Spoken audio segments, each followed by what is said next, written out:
too. Are we ready?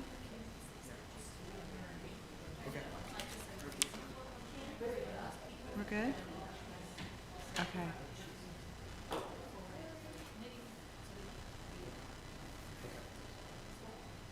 Good? Okay. Hi, everybody. Thanks for being here. I'm Cynthia Mason. I'm Vice Chair. I'm sitting in for JR. And this is the July 11th Oak Harbor Arts Commission regular meeting to be called to order.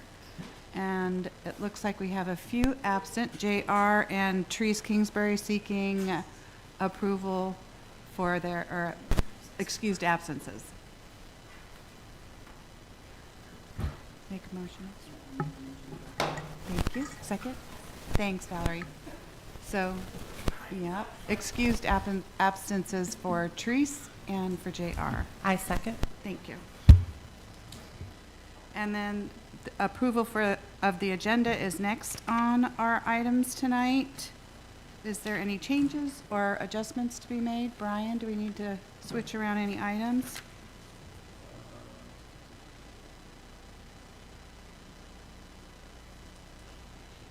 I don't believe so, but Okay. we might want to just, when we get towards, when we get to the end of our time, let's see Okay. where we're at in the agenda. We might want to continue on a couple Okay. items at the end. Okay, thank you. With nothing to be changed on the agenda, we'll approve it as is? Thanks, Carla. Second? And I second. Thanks, Tracy. Third thing, moving right along, is the approval of our minutes that were submitted for June 13th. Did anybody have any changes? Okay, being truthful, thank you. Do you want to take a minute and glance through them?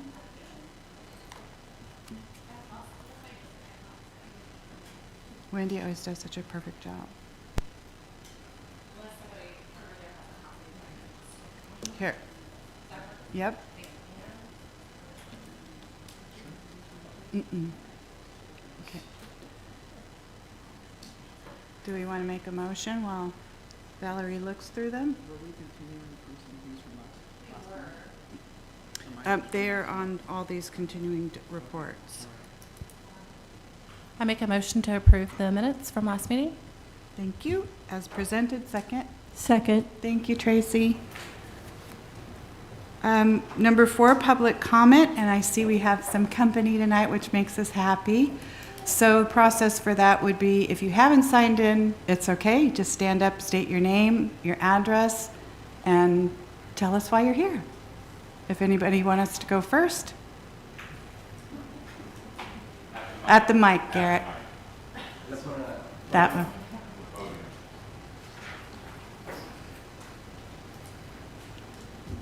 Hello, I'm Garrett Collins, owner of G Skate Shop, and my address is not available. Do you have a comment? No. I'm happy to be here. Glad to have you. Thank you. Hello, good morning. It is not morning at all whatsoever. Good afternoon. My name is Stefania Huerta, and my address is in Oak Harbor. I am an Oak Harbor resident. I am here because I'm very interested to see the ideas moving forward about the skate park. So I'm all for that. I'm all for the youth, the future of our town, so on and so forth. Jackie, just because I know your face, you are part of our Parks and Rec Advisory Board, correct? Yes, but Jackie's my mom, and I always I'm get sorry. confused. See, it happens. It's our same round head. Yes, ma'am. I am on the Park and Recs, as well as Youth Coalition Board, Big Brothers Big Sisters, and I am with Juvenile Family Court Services.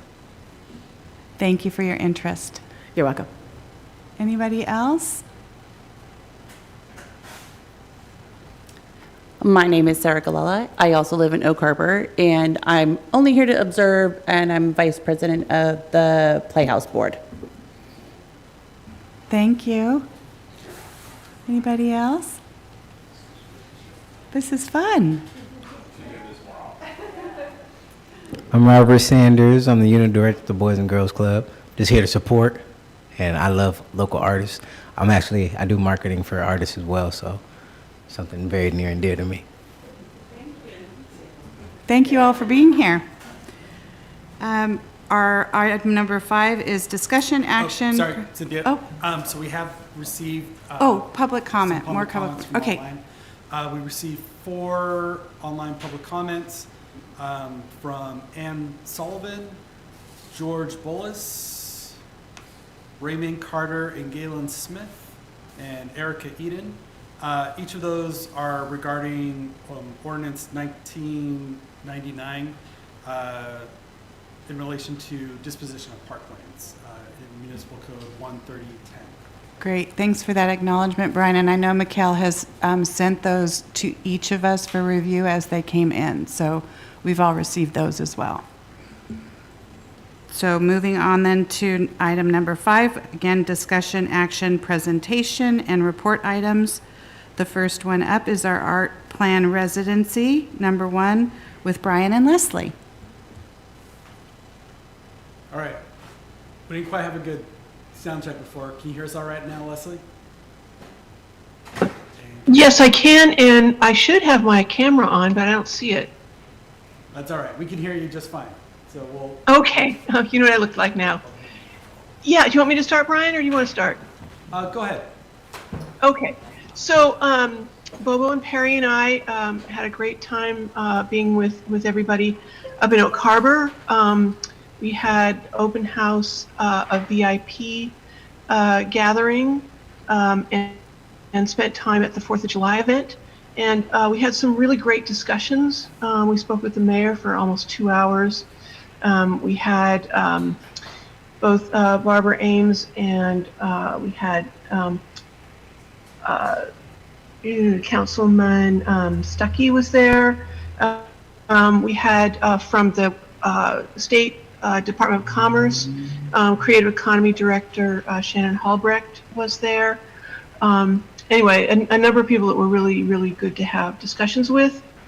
I would say in all of the feedback we got, we found from last visit, we put together a series of topics that I think you all have seen.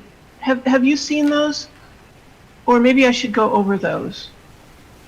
Why don't you go over it just for public's benefit as well? Yeah, sure, just to make sure everybody's up to speed. The first thing that we heard from almost everybody was that visibility was a problem for them, that a lot of people come to Oak Harbor, head down Route 20 and never discover, the wonderful things that are here.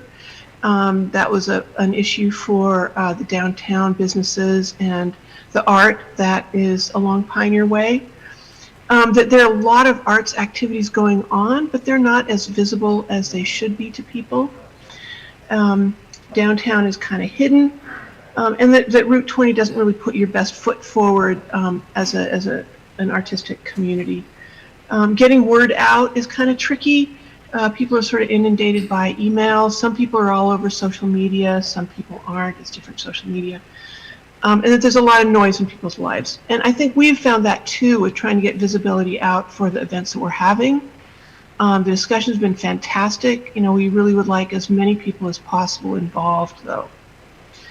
I just might want to stop for a minute and just get your input on that. I mean, some of this came from you guys as well, but does that ring true for you? The visibility issue?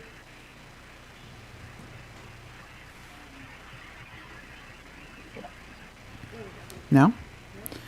I had a chance to speak to a resident of Coopville who said that his main issue with Oak Harbor, with that question on the survey, was that going down the 20, and his words were desolate. And it doesn't make you want to drive through Oak Harbor. So that was telling in such a way that he suggested that there would be a better route through Oak Harbor than that straightaway 20, and to guide people towards Midway, towards the water, where they almost within the same, few minutes, you see the water in Oak Harbor itself, versus straight 20 desolate concrete, and then you hit the corner and you're out of town. So that was a point well made. Yeah, that's a great idea, and it's something that we've heard. I think one of the things that's interesting is that what we have heard from folks is very consistent.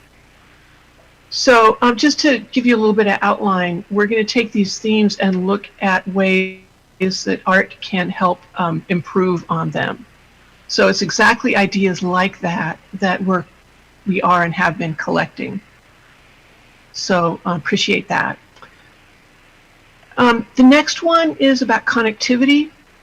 And it, again, it's both physical and sort of social.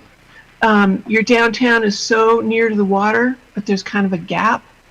You've got a marina, a wonderful park, college, very close, but it still feels like it's a long walk from there.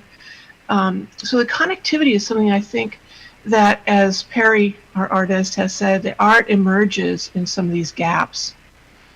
So it's not going to be on you or on us to try and fix the waterfront, but maybe we could use art as a way to kind of make these places feel more connected, and we've got some thoughts on that.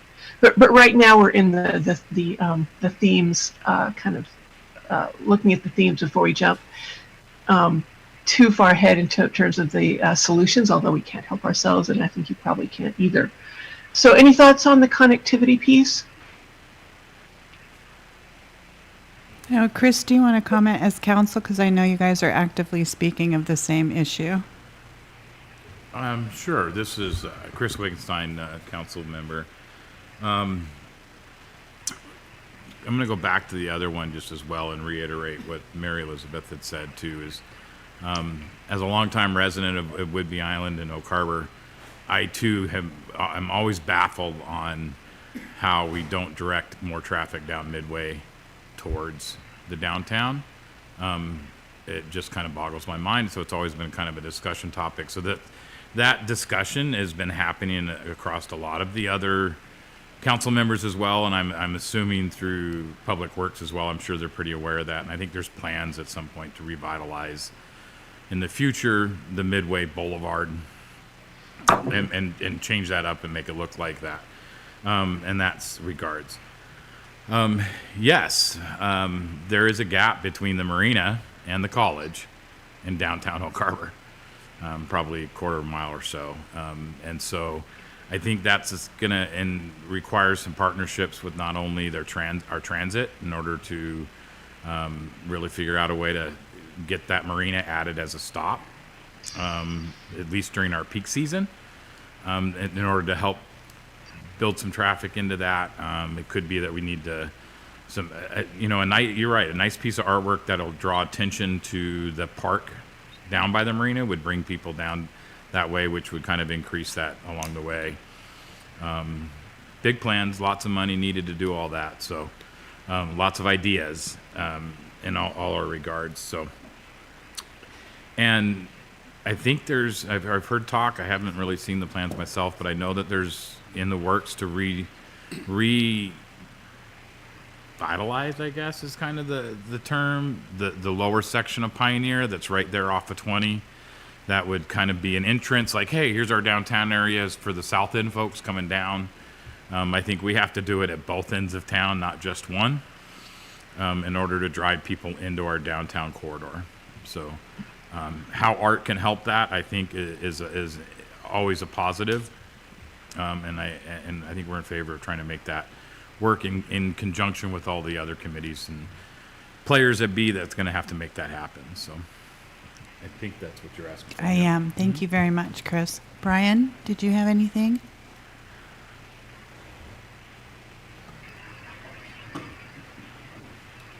I did notice I drive that way. I take the high road in and the low road home. And I noticed today that the Walk of Honor banners are in need of replacement. So that could just be a real easy, quick thing for us to do. They're really faded.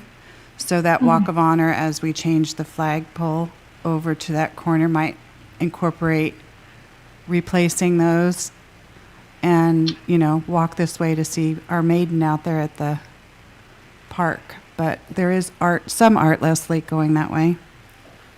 I would say for me, there's a lot of thought about how that, especially as Chris was talking about the downtown area, how that Bay Shore area is going to get redeveloped. So he's talked about a realignment of the Bay Shore Road, and also depending on what's going to happen with those properties down there. I think there's a lot of good opportunity for purposeful placemaking and thoughtful design in connecting that downtown area with at least further towards the college and the marina. I think until we get to the point that we can do the shoreline renovation project and create an actual boardwalk, something that's really usable and attractive, with nice lighting, stylized lighting, art pieces, beautified plantings along there that's wide and really draws people down to invite them to walk that area. It's going to be hard to connect those. But we are doing improvement projects both at the marina and Calhoun Park will be completely transformed after the next project, which will put a mini golf course and some other interesting amenities down there, draw people down there.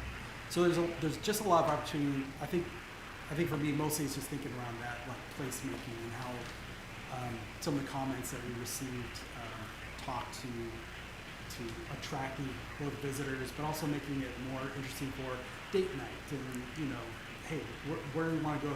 That's fun. We're going to be talking about a buskers program. Where are those places that you just know ongoing Thursday, Friday nights, and weekend nights? There's this, and this.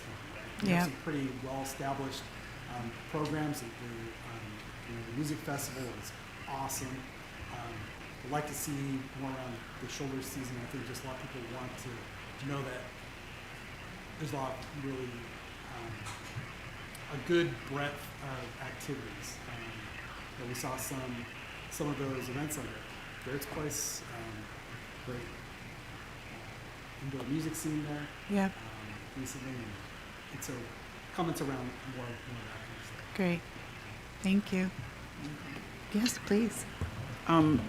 Also, potentially, there's a way to tie in the sign on that other side, on the north end of town, that's in the works to also make that some kind of connectivity again to maybe the Midway or to guide towards downtown.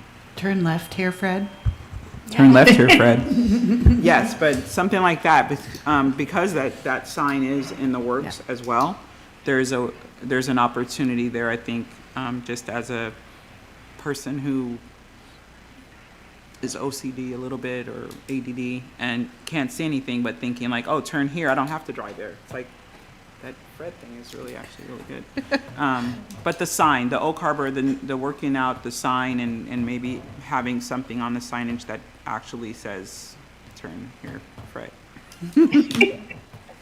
Thank you. Yes. Just to kind of carry on with that turn left here, Fred. It's Fred Flintstone, and it should be Flintstone Freeway, not Bayshore. And That's right. It might be something to consider because that used to be the name of the Bayshore Drive. And I don't know if that's, I'm throwing it out there just probably in the wrong meeting, to be honest with you, but that's that thing. It draws attention, it draws traction down there. And isn't it the chamber doing the signs on both ends of Oak Harbor, redoing those? There's a little community advisory board group going on led by them, yes. Yeah. Okay. And so signage is always good. Yep. Yep. Thank you. Okay, Miss Leslie. Okay, good stuff. There's no shortage of opportunities. I think there's going to be a priority setting exercise. So thanks for all that. It sets up the next topic, which is cooperation and coordination.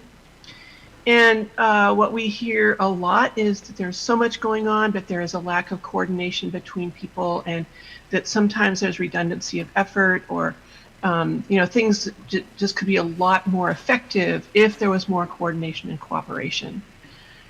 So had some discussions with some of you talking about the role of the Art Commission. Is that a role that you want to play as kind of an umbrella? I think the Arts Commission is not on everybody's radar, and I think it should be. I kind of got to earn that. But I think, one of the things we've heard a lot about is, oh, they're going to be doing some work on Route 20. Oh, there's a sign going in somewhere.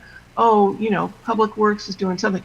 And you guys are really, really well poised, particularly within the city, to be the voice of including the arts and quality of life and creativity and connecting people in some of the public works projects that are going on. So I think we can have a discussion about that. But, I think typically if it's just run through public works and bless their hearts and engineering, you don't always get that artistic approach, and that's why Highway 20 looks the way it does. From that time, those people, it wasn't on their radar. So I think this idea of cooperation and collaboration, partnerships, something we need to talk about what role you want to play to best use your time and leverage your position as a city commission. So weigh in. Brian, I think you should lead on that. I mean, we obviously have our marching orders with what is outlined in our responsibilities and duties. Mm-hmm. I mean, without getting in the weeds and reviewing those right now, why don't we just know that that's something we need to work on? I mean, Brian, your umbrella is so big right now that I would suspect that topic holds true to most all of our commissions.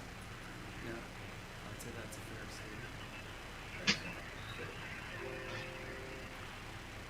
statement. And how are we going to do that? Is it a workshop with a few of us from all the commissions to share ideas and who's going to do what so it doesn't land on your desk?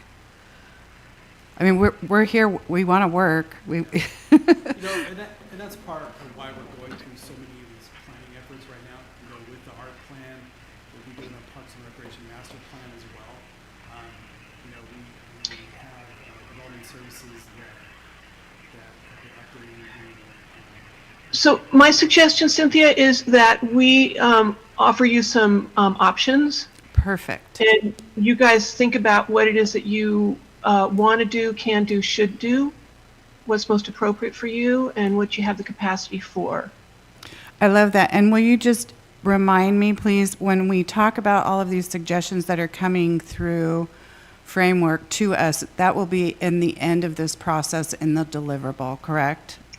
It's going to be before that. Oh, Because okay. I want the deliverable to be your document that you're going to implement. Okay. So obviously from this discussion, there's way more that you could do than you can do, just with 24 hours in a day. Right. As a volunteer group. So we're going to have these topics and a matrix of short-term, mid-term, long-term actions that you can take.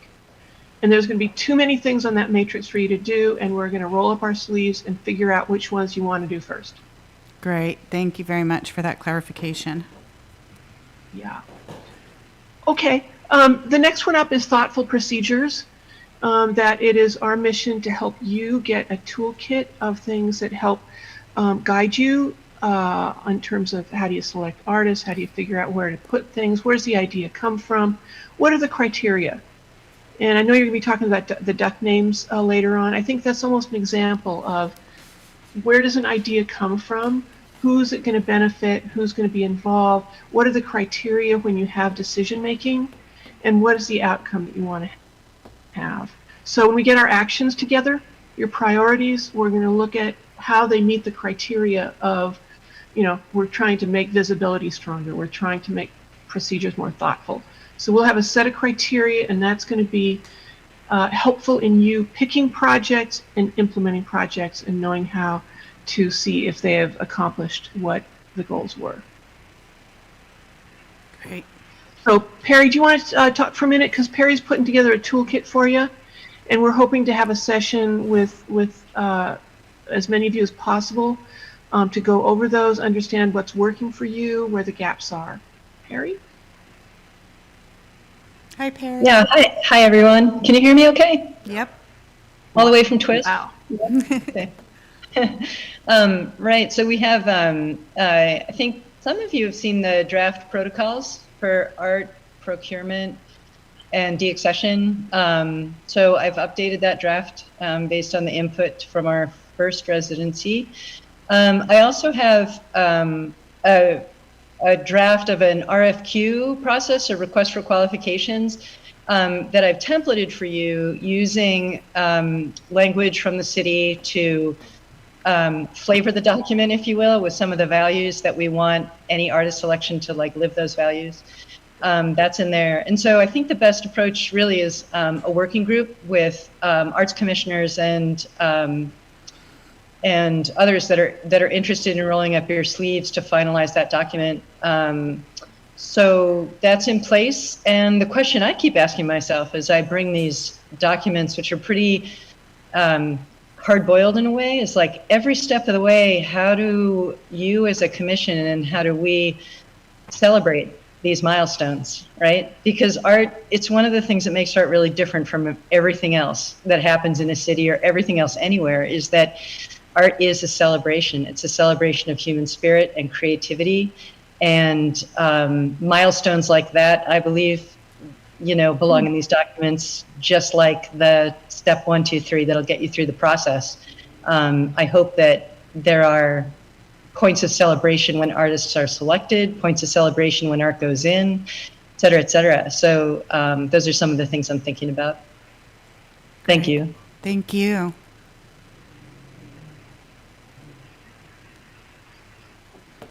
Any thoughts on that as Perry gets those ready for a session with you guys?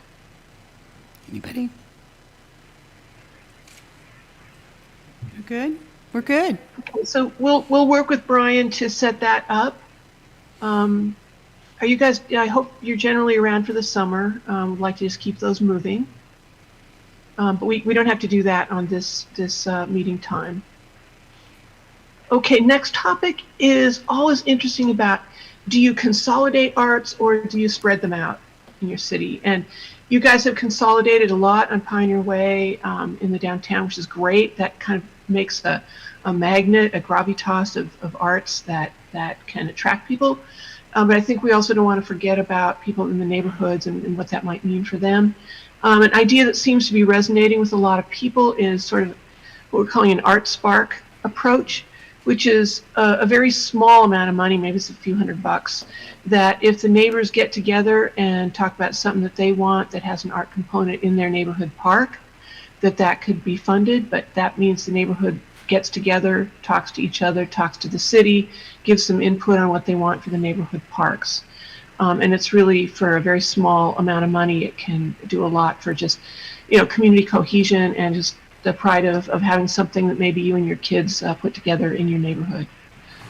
So, and thoughts on the other thing that I heard as I was sitting in the 4th of July next to the Public Works folks is that one of your staff has an idea she'd love about the storm drains and putting some art on there that helps people understand that what goes down the drain goes out into your harbor. And having some art on those could be a really fun neighborhood kind of project. So I think those are the kinds of things that would be pretty easy pieces to put out into neighborhoods, and we could think about that some more. Thoughts on that? That seems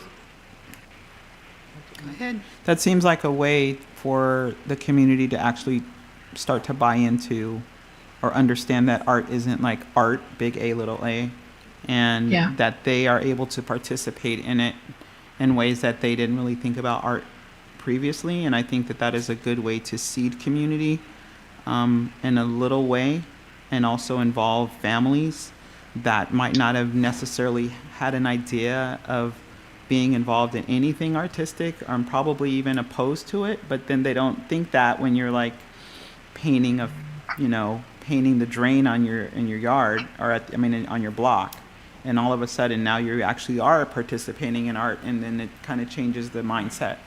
So I think that is a very good way to influence, and that's a good use of our position on the Arts Commission. Great. And that's, you know, that's very city related because it would be working with Public Works, and maybe we could partner like with the Boys and Girls Club. You know, it's nice to have you here. So, you know, how do we start fostering partnerships as well? I think building relationships is as important sometimes as the art itself. Yeah. Let's say I just have one more comment over here. My guess is that was Ms. Kendall wanting something on those lids, but Valerie wants to comment here too. I was just wondering, like, when you were talking about the Art Spark and it only costs like a couple $100 per project per neighborhood, would that be something that they would be requesting funds from us, like via, you know? Like Yeah, that's the idea. But I mean, we can set this up in different ways. Yeah. But I think it's a really good use of funding, and people love it when they get a little grant, and it can make it go a long way. Great. Thanks, Valerie. Oh, I'm sorry, Chris. That's okay, Cynthia. Brian, on the spot here, how many community parks do we have in neighborhoods? How many city parks do we have in neighborhoods? 40. Total parks? Yep. 38. I was going to say. 33 total parks in the city itself, or just in neighborhoods? In the city. In the city. Do we know how many of those are scattered through the different? I mean, I know there's a lot. Because this idea of the Sparks thing, I love it. I really, really do like it, because it brings those communities together, and then also brings them as a whole. I'm just trying to figure out logistically how do we encourage those communities to get together. And it's really the people that are using the parks that we're going to bring together. So I would imagine it would be a flyer or something at the parks that the Parks Department would probably put out when they're mowing or something, maybe. I don't know, that says, hey, here's this, sign up if you're interested. There'll be a potential meeting where people can come together.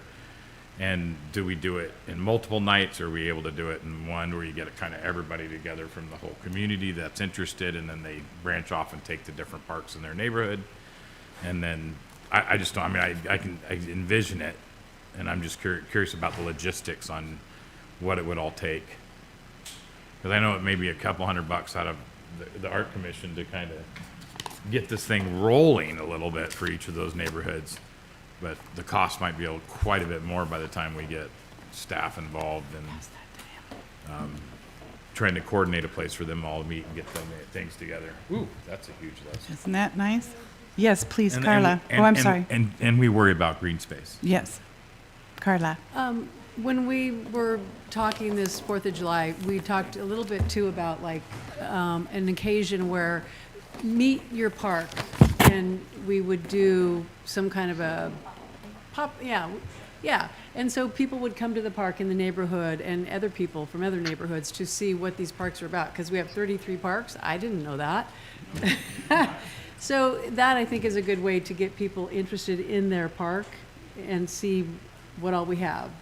Over with a quick glance of what was graciously passed over to me, I can identify probably 4 quadrants within the city that you could kind of bring all of those neighborhoods together, and they can handle all of their the little parks that were within that, which would bring that scale down versus 33 little neighborhoods, right? That's exciting. I like that idea. It is very exciting. And again, Leslie, I know that all these deliverables that you're going to give us are like little golden nuggets that we're going to be able to take and own and mold to what's best for our community that we all love so much. And so pop-up Meet Your Parks probably will be one of those activities. Yeah, I love it. I mean, we're still in the idea stage, right? So if that's an idea that we love, which sounds like it is, then we'll figure out the best way to do it logistically. So we do have to set some priorities, sadly. So anyway, we'll get all these ideas together, talk about which things we think we can do first, which we don't want to lose, but we'll put them later down the road. Yeah, so, I mean, it's exciting. And it's also like you wish that there was, 100 hours in a day. Just carrying on a little bit, we heard a lot about people want new venues. And so, we can take a look at what venues you have now. I thought it was really awesome, the G's the concert there that we tried to get in the door in June when we were there. Clearly, there's a need for some youth space. We also know that there are groups of people that are trying to figure that out. So we don't want to figure that out for them. Oh, it's a lot of work to figure that out. But I think it's really important that you guys are in the mix in that discussion. Again, what would the city role be in that? What are partnerships that the city and the nonprofits can make? The other thing that I would say is that you often have something right under your nose that is right there. And, you know, as we're sitting in the Interpretive Center, gosh, that looks like a fantastic gallery to me. It's right next to the most wonderful splash park. You know, there's a lot going for it. And it's not being used very well. Looks like that could be a great space if you could get another exit in there. And again, there's a lot of logistics to think about with that. But I would say that there's some spaces that, you know, might be right in front of our noses that would be fairly easy to make workable. Thank you. Thoughts? I think we agree with you. Okay, good. You know, one of the connections that really stands out to me is Dock Street. You know, you've got the busker location, you've got the skate shop, you've got a city parking lot that has a wall that I think is crying out for a very cool mural. You've got one block to a crosswalk to Flintstone Park. You got the transit stop there, and wow, we had a really fantastic discussion with the woman who's in charge of marketing for Island Transit, who is all in on you know, doing some stuff. So anyway, I think there's some. I'm looking forward to the discussion with you guys about which things you want to do first. The other thing I want to mention, which is one of the topics, but it's always underlying everything, which is resources. We are looking at where we think funds can be attracted, and I think you could set up something that is really, really beautiful. It was great to have Shannon there to talk about some of the money that might be available at the state.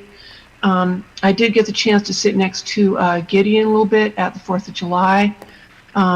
Would love to do some partnerships with tribes. There's all kinds of partnerships that I think could be fantastic. You know, again, we start coming into roles, and maybe we divvy up some roles among you guys so you can have a real reach there. Some very strong interest in the gateways. It could be an art piece. So there's so many ideas out there. We're really excited about it. And in this next month or so, we're going to be putting these ideas together, looking at the criteria, getting your toolkit together, and really walking our way towards a draft for you probably into August. So we want as much touch with you as possible as we develop these materials so that they have your fingerprints all over them. Great. We're ready. Awesome. Brian, you have anything? Rolling right along? Yes. Oh, I'm sorry, Tracy. You're like leaning over like, Thanks. Well, I to add a little deeper intention around the communication piece that you talked about right at the beginning. Yes, the orchestration of communication needs to have improvement. But I would also say we need to think about the message as well in terms of what is art and the understanding and the appreciation of a diversity in art.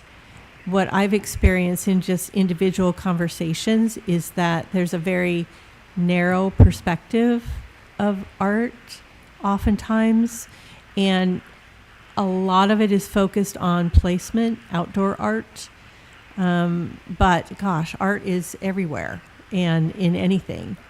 So I would say that we could benefit from looking at communicating a message and re-educating and broadening the view of what is art, and get some juices going and with some people's thoughts so that we then can start to reflect that in the city.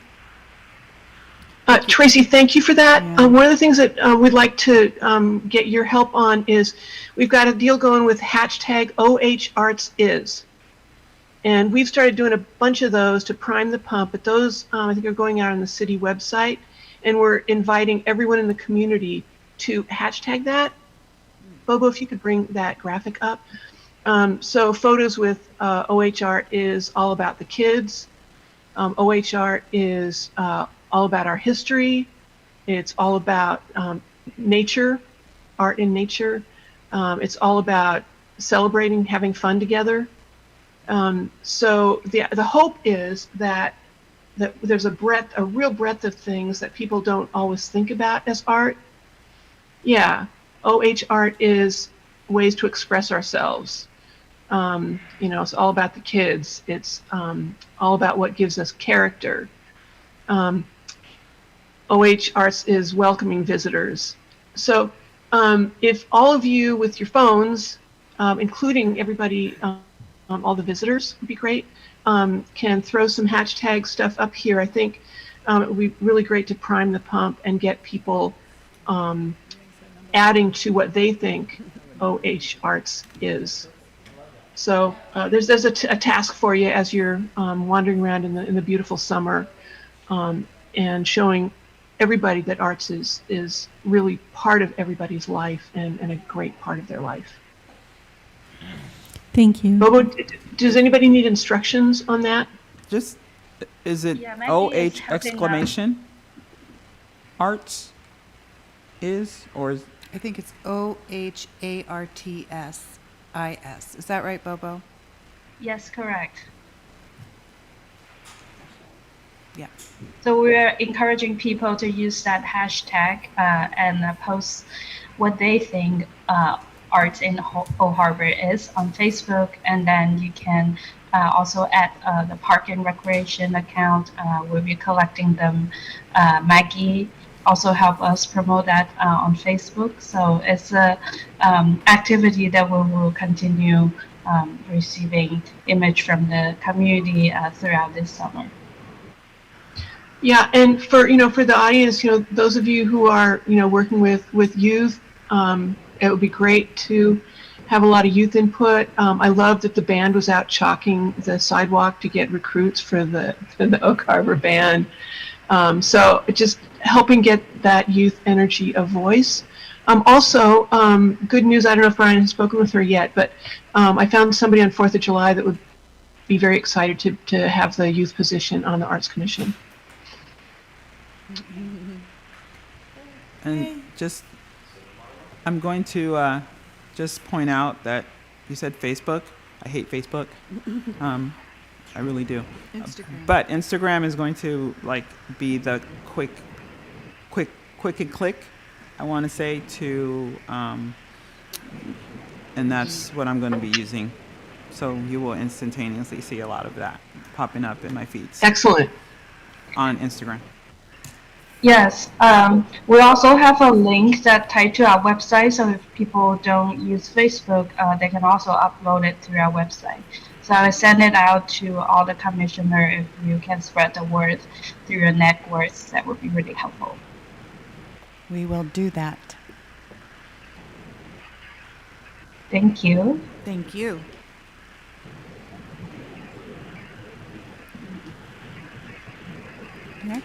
Next, Miss Leslie, you still up?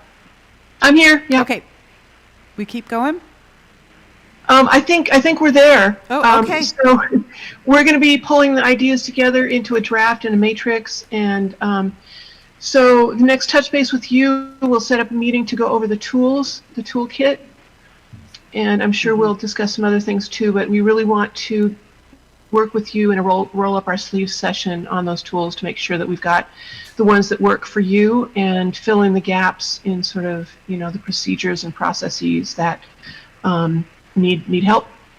Awesome. So Leslie, can we just segue and roll into the next item, which is September Art Plan residency, I know. and talk a little bit about schedule and what you need from us and maybe marketing efforts Yeah. and that. And then, Brian, if I might I know we didn't want to amend our agenda, but I know most of our guests here today have interest in the revitalization or, the re-up of the skate park. So after Leslie's report, let's just chat about that so everybody can hear. I mean, we've got some nice stakeholders in our presence here. Yeah, I'm so glad, and I hope you guys have taken the survey. I think you probably have. I just want to say that Perry and I have a particular passion for art and skate parks. I don't know, Perry, if you want to just say a couple of words on that. Yeah, it's how Leslie and I met, was designing the Seattle Center skate park and the skatable glass ramp there. And then from the success of that project, I was invited to do the Rhodes Park skate park in Boise for the X Game qualifier there, and just find such incredible positive overlap with skate culture and art and culture, and how so many skaters are artists, really accomplished artists in their own right. And I do consider skateboarding itself an art form as well. So we're keenly interested in directions, the emerging directions for the skate park in Oak Harbor. And if we can offer any connections either through skateboarding contractor networks that Leslie and I have, or ideas of what worked and what didn't with the community, we are all ears and we're really happy to help. Great. Thank you so much. Yeah. Okay, so with that little adjustment to our agenda, Ms. Leslie, our item B is September Art Plan Residency. Yeah, so we'll be back up September, and the point that we like to be at for that last one is when we've got a draft that is pretty well formed, but still has room for adding thoughts in. So that's where we're headed on that. And again, the more that we can get word out, and we're doing everything we can, but we also just need everybody to get word out through their networks. We just want as much input as possible from people and as much excitement. I think one of the interesting things that people said is we need to help Oak Harbor love Oak Harbor. So we want to use art and culture to help people love where they live and really appreciate the amazing things that you have there. Leslie, if I could, Mary Elizabeth just asked a question in my ear. Bobo, do you have a number of surveys that were taken, like the number of results that came in through our efforts so far? Yes, in total we have about 67, including survey on the on the digital and the paper survey.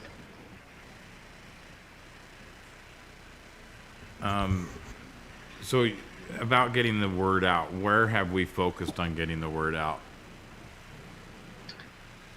We have a very long contact list. There's been emails, there's Facebook, there have been things up on the reader board signs. We've had A-board signs out. Brian, other things that you guys have been doing? On the city's social media, we've got the public website. At the city facilities. Have we pushed it out into the... I know that Mary Elizabeth doesn't like Facebook. A lot of people may not like it, but fortunately in our community, there's a community group on Facebook that's about 50,000 strong. And it gets a lot of activity, and it's an entertaining read for the most part, depending on what you're looking at. It's called Whidbey Island Community. I think most of us are aware of that. Yeah, and I did do that. Okay. I personally put it on my page and just on all the community pages. Yeah, I don't post stuff as a city council member out there that I purposely don't, because I don't want the controversies to come back that way. I don't want to feel that up. Other people do. I think that needs to be a constant share somehow through that group as well, if there's a way. Because go ahead, Mary Elizabeth. I'll battle with you. I'm only thinking that you said 6-7, right? 6-7. Yeah. Is your number, and that seems like crazy. No, that seems crazy to me. Only because I know that I'm not the only person that people have done the survey, because I myself have given the survey to like 60 people, and they're like, I took it. And so G Skate, he's got all the people in his place taking the survey. So I'm wondering about some data, missing data, or data not going through, or not connecting properly. I'm concerned. I'm super concerned. And we have hundreds of people that'll speak up against something they don't like, so I know that they'll take surveys. No, I mean, from the top, I've been all the way in Langley, I've been in Coopville, I've been in Freeland, and I've been in, he made everybody take the survey, is what I'm saying. And so there's a glitch in the numbering, or there's a glitch in the way that we're processing it, or it's getting processed. So we need revision or something, I don't know. Okay, we'll check into that. It would be great if there's a bunch of surveys lurking somewhere. And if we need like printed out ones, people will do it writing then. If the way that we're doing it is not working, then we need to get paper. Because there's literally, I know that people have done it, and at 67 makes me want to like cry right now, especially since I spend a lot of time with that. Okay, thanks. We'll Concern check. noted.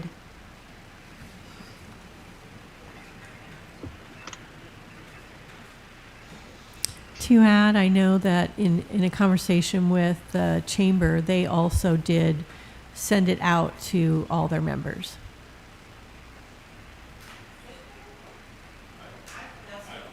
I'm a part of the chamber with my business that I work for, and I did not receive an email unless it's Okay. forthcoming.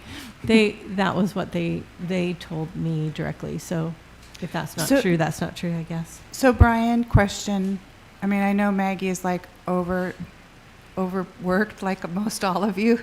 So it's our job to share it, but it's not our job to initiate it. So can Maggie repost and we can take it from there? Or go back, do you want us to go back to the original ask on social media? And I'll be happy to follow up with the chamber director. Yeah, we could do a reposting of that, especially leading up to, the second residency in September. Okay. Yeah. Okay, great. Thank you.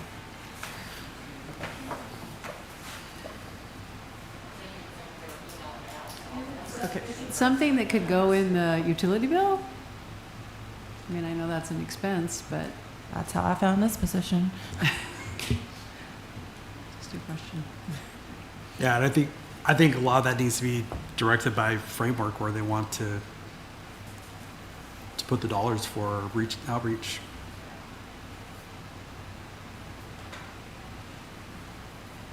Leslie, you have any comment on that? On the expense of more outreach?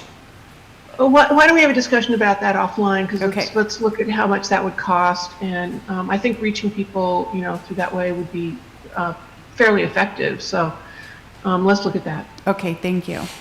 Yeah, sure.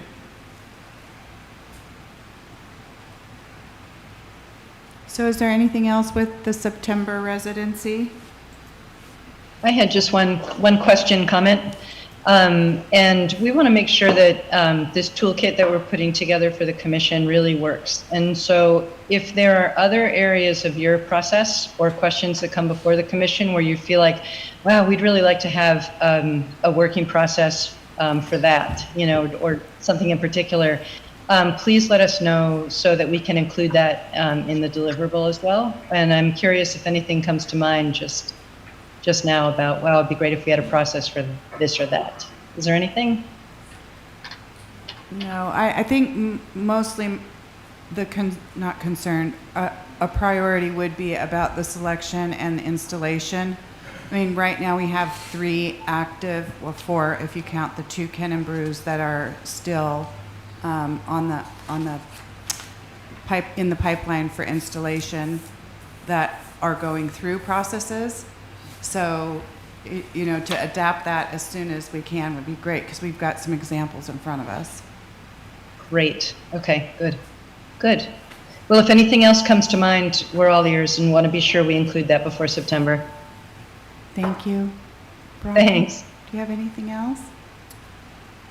Do we identify a set date for the September residency yet, Leslie? I don't think we have one that's totally tight, but we should, let's do that really soon. Are there any dates that the commission's aware of that we should avoid? We ran into this a little bit when planning for, because we had planned sounds a little echoey. So we planned the dates for the first residency like back in February for the June one. And at the time, we didn't think about, oh, well, like one of those days is high school graduation or some other things that might be going on that might be a conflict or anything like that. So if there are any dates that we should avoid, let's make sure we identify those. Yeah, Labor Day is super early.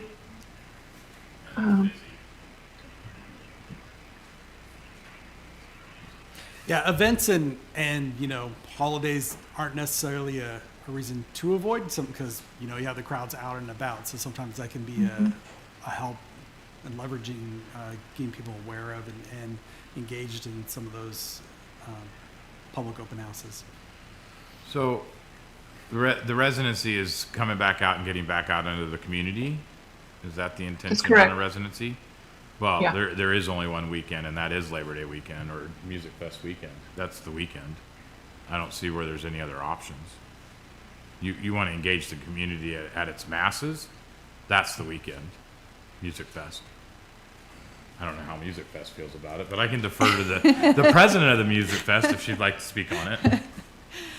Well, typically, the SOP has been that it is all arts and crafts and food vendors. So to establish a city booth on the premises, we'd have to make an assumption, and I'm not the one to make that call, but I could certainly send that note out to the board. But it doesn't have to even be, it could be down at the park, it could be back in the interpretive center, which isn't within the footprint of the Music Fest. And we can direct people that you're down there, because people will be enjoying the splash park because it's going to be gorgeous weather. I would imagine that Leslie can probably make a art booth for Yeah. the art play. Okay. That would work. I think, can't speak for the entire team. That would work for me. I don't know. September is still pretty flexible. So what works best for you guys? It's been really fun to be part of the festivals. So if that works for you all, it's a lot of people. So I appreciate the suggestion of even down at Flintstone Park and will the Angel be completed by then? In September, no. Oh, well, there goes that idea. But it's close. But it's close, right? So I mean, we could show some progress. We could highlight. I mean, it's on the way to the splash park. Mm-hmm. I mean, Most people cut in and out of Dock Street anyways in order Yeah. to get to where they're going, parking and coming up and in, and so and historically, after Labor Day, there's nothing going on in Oak Harbor Yep. until we'll figure May. it out, though. Yeah, I mean, there's even empty retail spaces that can be considered. So we'll figure it out. Yeah, we might even be able to talk to a business owner that would free up some space in the middle. Or what about big posters with the QR code on them? So when people are walking back and forth, they could do the QR code. But big, big. If we're at the, I know we're getting along with that, but at the Music Fest, the possibility of tablets right in front of you. I don't know how that works or how that would look, but 3 or 4 tablets for the people to do it right there. That's just an idea. I had paper copies on 4th of July, and I got quite a few. Okay, details to be hashed out. Yeah. Okay. Thanks. Let's do it soon. Okay, anything else on item B? If not, we're gonna jump to F before we do duck naming and just touch base on the skate park revival. Just to recap, it's been identified as the project that this group unanimously would like to get involved with. And in rewatching the Parks and Rec Commission commission meeting from Monday, Ms. Stefania mentioned a subcommittee was also talking about that idea. And Mary Elizabeth had reported on a really great event that Garrett had hosted at the park. That was a nice barbecue and a good turnout. So I feel like there's a lot of arms interested in this. And again, inviting these stakeholders into the room, I just wanted them to hear what efforts we were talking about and what direction we'd like to see happen next. And Brian, it's all yours.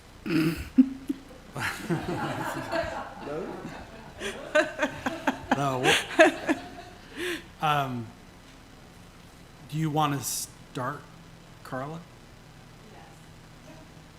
Well, I was really interested in listening to these people that came, but, well, so, yes, we are very interested in helping get the skate park functioning and more people involved, or more kids to come, and just trying to figure out what needs to be done, what the needs are for you as a skater and in the skating community. Supposedly there's it's not happening, you're saying, Brian, until like the 27 or something. It's not on the agenda, but we were like thinking we could get grants or we could somehow come up with some way to get it moving. So right now, the capital project, it's a placeholder number of 68,000 coming from REIT 1 and REIT 2 for 2027. And we met with the mayor today to go over the capital projects. And I mentioned that the Art Commission was working on a plan for beautification of the skate park, resurfacing, cleaning up the graffiti, and putting in street art at the skate park. I think once we have a plan for what it is that we want to do there and have a good scope, Wendy and I will go look at NEA and other art grants that would align with that. We will hold on to this 68,000 maybe as leverage for a match, but yeah, I need a scope and a number, and I will go find you the money to do whatever it is you want to do. So, Brian, at what point do we break bread with the users of the park, other entities like our juvenile court system has money that they would like to use towards resurfacing and painting? So there are voices out there expressing all of this at the same time. Yeah, and I think engagement has to be taken with a multi-phase approach. Okay. So both into the development of what that scope is, getting those ideas like, okay, we want to do something here. What are some of your thoughts around that? What would you like to see here? That's, kind of your brainstorming session, just getting that raw, suggestive feedback from the community. I think you take that either in one of our subcommittees, formalize that into kind of a plan and a defined scope. We go and identify funding and just make sure that we can do this, Right. and the timing of what that would look like. And then as part of that process, we come back to the community saying, hey, this is a vision for what we want to do. This is how we want you to be involved. What are some other ideas of how you would like to be involved? Do you Right. like this formalized idea? And just Okay. So as we know, that's basically what we're doing here at the Arts Commission with an art plan, right? Like the right. same. And every project follows that very exactly. similar kind of format. And we know it, we're moving mountains in a municipality. But we have the nonprofit world on this island that is so giving and so ready to act in helping the youth find locations and places to express themselves and to be and to hang out. So, again, I guess my question is, I feel like this is like at that point of the roller coaster where we say, okay, we're ready to listen to stakeholders and anybody else as far as nonprofits go, because the municipality wants to have this happen, but those voices are the most important voices to be heard. I am certainly not going to tell Garrett how a skate park should look. I mean, hidden talents, but so I feel like that's the first step. I mean, all of these placeholders for budgeting and everything has taken place. Anyway, Chris? This is not a new conversation for me, believe it or not. I would say, I want to say 2022, I was on an organization that was Youth Coalition. You mentioned that in your introduction. It had been a big topic with them at one point to get in there and clean it up and do some, prevention, drug and alcohol prevention, art included. I think it's vital that no matter what we do out there, we include all of our stakeholders. And I agree. I think you're going to look at a multi-phase project out there because there's, resurfacing and cleaning up the graffiti and getting it painted with stuff that can be skated on and artwork that can be in there that's intentional is one phase of that. Lighting. I'd love to see a soft roof or something up there to help give it more use throughout the year versus just in our prime months. I think it's a smart way to go if we're looking at revitalizing that too. Then we also have these other big plans that the city would like to do in the future too that could negate some of that at some point too as well. But is the Youth Coalition still discussing the skate park at all in any of their meetings that you've been to recently?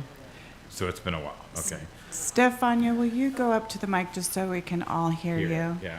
And Sorry. I don't know if this is against format, but we're going to talk to you directly. Yep. Well, I think there's, we need to have your input. And please reiterate what we chatted about yesterday about the juvenile. Yes. Please. So I was asked back to Juvenile Court Family Services, and upon my return, the skate park was the topic of conversation right when I started the very first day. It was thoughts on how can we clean it up? Can we do a fresh coat of paint? The detention manager, Jeff Tremaine, and I walked out there, and I haven't been out there in a very long time. I don't know if you guys have. But some of the graffiti that's out there is, excuse my 90s hip hop slang, but it's dope. It is just phenomenal artwork, the shading, the bubble letters, the meaning behind some of the art that's there. Some of it, I struggle with saying is inappropriate because it's art, it's expression, so who am I to say this may be inappropriate? It may be if there's a 6-year-old on a little scooter trying to scoot around and he sees other things. So we went out there, we took a little walk around. Jeff Tremaine and I were like, oh, we'll just go ask the city and we'll paint it. This will be great and easy and quick fix. We met with Garrett. He had some great ideas about some color schemes and just to brighten it up and liven it up. Really make it a place for the youth to feel proud to go. It is hidden, but it's also dingy. It looks a little ashy, like you're texting under the table a little bit, So we did a little research on concrete paint. We found out there's something called etching, I believe, that needs to be done depending on the type of surface that's out there. We're not sure what type of surface is out there, but there are funds set aside specifically for freshening up the skate park. I don't know what that is. I can find out. So this conversation started with this group probably 3 years ago. Mm-hmm. And it was around a conversation in getting community together to clean it up. Brandon, this is your Gallywag. I mean, we've got a whole bunch of people that want to get out there with paint and gloves and help you at least make it nicer, brighter, more inviting, without having to make it, all the while that we make it a more appropriate park, right? So are you going to say, Cynthia, bring them on? I mean, what do you want me to do to help you? Before you jump in, Thank you, sir. we're looking at, we're grateful and thankful that, the juvenile department is willing to put some money forth. I'm imagining and I'm guessing that if the Youth Coalition is approached, if there's a prevention theme that can be included, they can provide some money as well, and they have a look, that's their state-funded program and organization. And we're talking about drug and alcohol prevention. right? And I think youth prevention specifically. I think there's some avenues to do that. It sounds like what I'm hearing you say, Cynthia, is that like if we can get this ball rolling and get it painted, why are we waiting? And let's and this phases, and step 0.05 of one. I'm fine with that. Whatever, right? Like you got my support completely across the board, all the way. I'm all in favor of doing whatever we can to promote activities for our youth. Anything. I would really like to see suicide prevention materials out there. I'd love to see a phone get put out there for direct access to 911. Not all kids that go out and run around are access to phones because of the familiar setting. And so there can be accidents, there can be someone can be out there. I can remember as a kid struggling and going for a walk because I didn't want to be in the house, right? And I'd find myself at a park on a swing and contemplating life, listening to Pat Benatar, Hell is for Children type thing. If you haven't heard that song in a while, go listen to it. It's pretty amazing. But that's that piece, right? And so I didn't have the skate park in Oak Harbor when I grew up. It wasn't here. If it had been, I probably would have been going down there. And an anti-drug message, a suicide 988 number posted that I would have known about, and a phone that I could call when I was in that darkest moment at that time during those days would have been amazing. So anything we can do to be included in that and make it artful, I'm excited. This just is like right up my alley. And yeah, absolutely. And I know that the Youth Coalition would get on board in helping. Sure. And I know that the high school arts would come in and get involved as well. I mean, they've had these conversations beyond just the coalition. Well, so and I'm not aware of them connecting with the commission at the time because Right, and was I busy think with that's another- what we're all experiencing, Chris, is this conversation is happening in many of our pockets. And has been for years. Yes. So let's do something to Yes. get the ball started. We can always do a fundraising revival to get to elevate the park to the next level down the road. But yeah, I'm in favor of that. So I left out an important component of the conversation that's being had. We've had these conversations with the actual juveniles themselves. So the ones that have been held in detention center, which they have done their own art, and you should take a tour of it. It is phenomenal art. And it is drug and alcohol prevention, suicide awareness, just expression of a lion breaking out of a cage, or bars and looking out through the bars. And then also the at-risk youth we've spoken to, the youth that are struggling with truancies, and just having a conversation, like you said, where do you go? Like when you don't go to school, we want you to go to school. However, we want you to go to school, everybody. Where are you going if you're not going there? What's your safe space? Are you proud to call it your safe space? And in speaking to them, they're all saying the same thing. Yes, we'd love the skate park to look better. We'd love it to have benches. Can we get a gazebo? Then they kind of can we just throw a couch in the middle of the field out there? I'm like, oh, that's kind of cool. But we have had those conversations also with the youth. It's very youth-driven vision. But also, as adults, I feel like we've all gone to that place as a youth ourselves and feel, where did I feel safe or connected? So I just wanted to add that. Perfect, thank you very much. Yeah. Thank you. One more item, just on the same thing, is that the skate park isn't just Oak Harbor kids. The bus is free. So I have had a couple of my clients that their kids come from the South End and run away to Oak Harbor and spend hours or days here in Oak Harbor. The concern is that, what happens at the skate park and who they get connected to. But it is the safe place. It is where island-wide kids go to connect with other kids and to find them, community. So it is not just the Oak Harbor community that is affected by the skate park. It is the island and families, and their families are affected.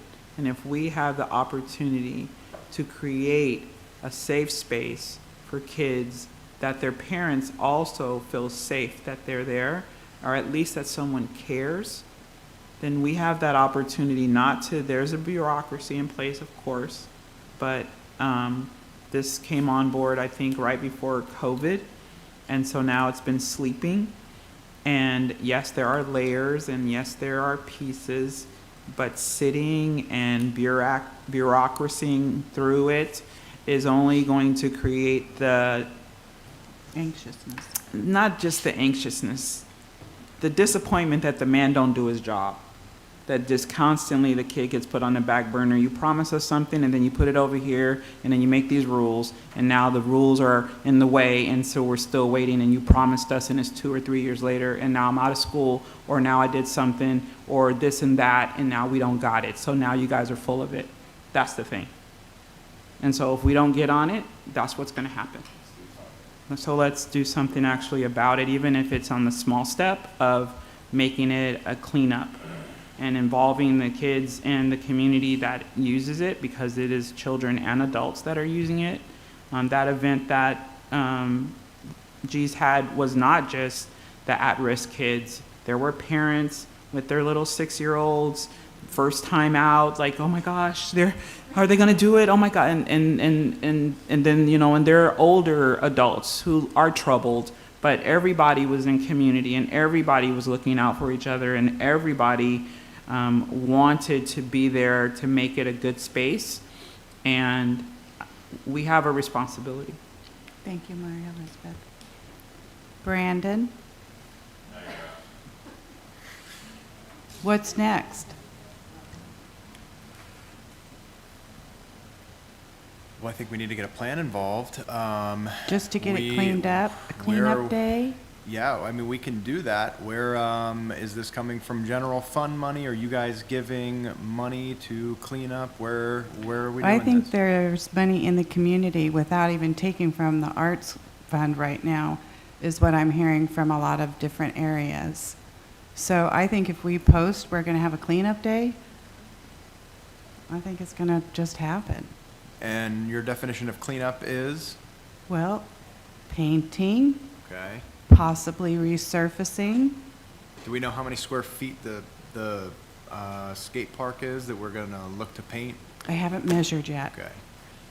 But you must have those numbers, right? I mean, I do. didn't the city? I do not. Off the top of my head, I do not. But didn't the city put it in? So it must be somewhere in the records, I mean. We can pull up the county and see the map. But Well, no. I Without wonder- getting into the weeds about like that, is the next step finding time? I mean, who's going to take the lead on this? Is it you and your department because it's city property? Or does a group of community like-minded people get together and go to you and say, we want to clean this up, is this okay? I mean, is that the way we need to do it? Just like getting a phone call, can we pull weeds in Windjammer Park? Sure, pull weeds. Go ahead, Chris. Couple of things. My honest opinion is that if the community is going to come together to clean it up, the community needs to organize it, have a plan, come to the city, so the city can then say, Okay. this is the day. I mean, I think I'm pretty close on this, right, Brian? Because if we ask the city to do it, we're now spending city money. Okay. Right. So as a fiduciary piece of this, I think it's not that the city may not put something into it, right? Sure. It's something that has to be presented and brought to council. And, you know, you catch us on a good day when we're not here till 11, we might be game. I don't know. You'd have to ask everybody. I'm not speaking for them. But I think that's the step. So if the juvenile courts and family program is interested and youth coalition's willing to be a part of it, and we know other community members are being a part of it, maybe it's, you know, we as community members can participate in the Sure. planning, I think, of that said event. But I think, you know, maybe we can, you know, you talk to Garrett and see if he's willing to host a planning session down at his place. I'll provide bathrooms or something. I mean, I don't know. Or at the park. We're in the same building, so that's Yeah, what I'm we saying. can Or even meet at the at the park, park. right? Or something. But I think we can get the word out to where the community leaders that are not present with us here tonight that do want to be involved, and have been talking about it before, could be and would be. And so I think we just basically set a date to have that happen. Okay. And make sure it works for everybody and go from there. I like it. Again, though, to Brandon's question is, I think you need to clearly define what the outcomes you want Sure. from this are. Do you want to whitewash the entire skate park? You know, is it resurfacing as well? Sure. Are there things in there that we're talking about? You know, are there certain It'll be the short list of the big dream. artistic things that we want to preserve and not, you know, just paint over? Who identifies that? Right. Mallory? Is this maybe when we need to get with Perry and see if she has any contacts for what they do when they have skate parks, when they need to be refurbished, refinished? And maybe then we can ask them to, you know, what do we need to do to our park to make it best? What's your what's your idea to fix our park? And then we could take it and put into action. But at least we get something from an expert, someone that builds skate parks for you. Well, and I think we'll get that as a bigger plan, but to take action right now, like the baby step, I think we can be community-minded and reach out to all these other organizations that want, and we'll have a picnic in the park. I'm talking then more or we'll- less of what Brandon was saying, like, what's the end goal? So if we reach out to a skate park that actually does like the, you know, refurbishing, like cleaning them up and stuff like that, they may be able to give us a ballpark figure. Yeah, Or- well, I think or that's like a two step- different things. Like a plan of Yeah, like A, the B, C, layered D. thing that Brian was talking about, like, I let's do just, the short just real list. quick, I think, and I would love Perry's input and contacts that she would think. I think what we're really talking about is cleaning it up first. Yes. Some of the graffiti out there probably could use some removal. Right, and all the so if there's trash and dirt out there, that's a whole nother issue. But yeah, getting it cleaned up, right? Putting a little effort into it, getting the community in there to help support the city in that regard. I think it starts with just getting those people together, and then in that group, decide what that scope is they want to do, and then gathering all the information that's going to do that, which includes potentially what's the surface bigger space, project. what's the products needed, and all of that. There's been some research done by other organizations already that have a good idea of what those might be. They come together, they pool it all together, and then they bring it to you guys, and you can say yes or no, or it is ultimately the city's park. So. Okay. I just want to say one more thing, and I'm going to be quiet. No, you won't. Okay, well, then I won't. But No, yes, all of please. the get the community and da da da and da da da and da da da. Put a flyer. I'm just saying, a flyer. We're gonna clean up the park and we're gonna pull some weeds and get a hot dog. How many people are gonna show up? You see what I'm You're saying? pointing. I know, but that's what I'm saying. So all of this other stuff, it's not resurfacing. We're not resurfacing for the community part. The community is not going to resurface, but for, you know, just a cleanup. Yes. Okay, we were all on the same page. There, The passion from Mary Elizabeth. Garrett, Hey, are you I- going to plan a cleanup day for us? Is there a clock in here? I don't want to go. I don't No, know how much time anybody has. No, it's 6:25. 6:25. We're good. It's a big topic, and the skate park's in a rough condition right now. And it's not that it needs to be resurfaced or anything. Skate parks get old. It's totally, you can skate across some rough surfaces. Like, you know, put up with it. There's a better one that's down the street. It's 2 minutes down the street. If you can't skate that one, you can skate the smoother one. Anacortes just got a brand new one. It's like an ice rink. You know, it's great. The park doesn't need any contractors to come out and rebuild it or resurface it or anything like that. It's in good condition. The foundation is good, but it's dirty, and I don't really know what it is, because on the 3rd, the whole city streets were on Pioneer, just killing it, leaf blowing everything, super clean. It's a pigsty down there right now. There's trash all over just from that one weekend event. People, you know, trash cans overflow and stuff, but people just, you know, I've seen people in older age do it. So and I went down before my event and spent hours with just 3 or 4 local skateboarders cleaning up before my event, and the park was pretty spick and span. After my event, cleaned up again, and it's been only 3 weeks since that happened. It's filthy over there. I mean, and I'll see some kids, you know, one kid has a Fanta bottle and a pack of gummy worms, and I'm seeing him eating them. I show up the next day, he's not there. The Fanta and the gummy worms are still there where he was sitting. I'm like, dude, there's a trash can like 20 feet away. I don't know if it's you specifically or what. You do a great, you clean up, you know, somebody's there emptying the trash cans almost weekly. You know, the lawn gets mowed, so like, it's not like the city doesn't care. It's, the community Well, is and rough. all of but- this activity hopefully will bring pride back into Right, that space for right. those that use it. Right. So they know You would where the hope so. garbage can is. Yeah, that's the hope. And yeah, it'd be cool to. I mean, remind me your name, Stefania. I know you don't want to see some of those pieces go, like, but you know, whitewashing isn't the right thing either, because white is just bright and you can't see where you're going, and you know, the dimensions of ramps and stuff won't work out. But colors, you know, let's make it colorful, and one put, you know, and making it maybe even an open art space that continues to grow in that sense, but that's troublesome too, because then people paint whatever they want to paint. But yeah, so it's a big topic, but I'm glad to have the but if conversation. somebody paints something that we don't want, like if I have space, I can store cans, trays, and rollers at my shop, and I can be there, you know, after closing time and just buff it. It's gone. So, ask of Garrett, will you pick a date for cleanup, community cleanup, and then that will start at least the first step in doing some of the achievable goals, immediate achievable goals. Mhm.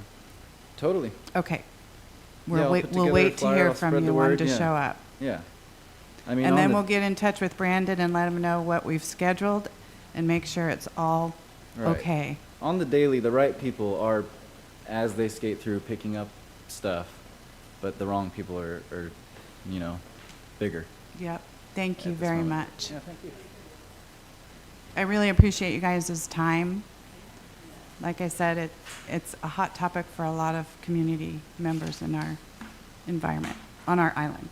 Yeah, and as soon as you get that flyer put together, email one to Maggie, our communications at the city, so they can, if it's possible, she'll put it out. I won't say she will. If she's allowed to, she'll put it out.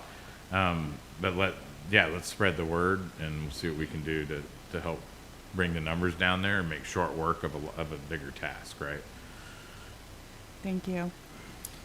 So just kind of with that, you know, we'll coordinate with the Parks and Recreation Commission on just the cleanup phase of it. But the reason why the Art Commission is talking about this park project is because of the desire to install art, Correct. street art of some type or another.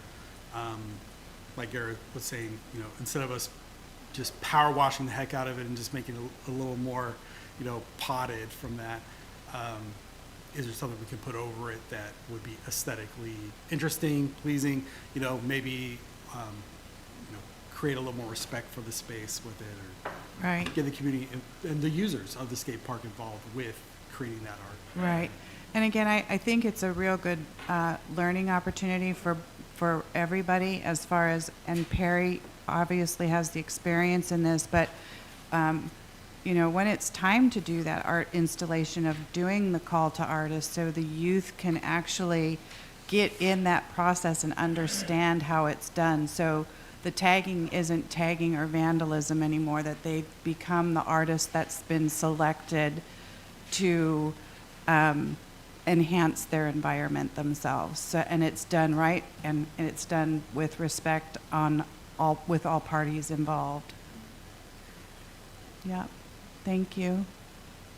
Perry, do you have anything to add as we roll on into duck naming?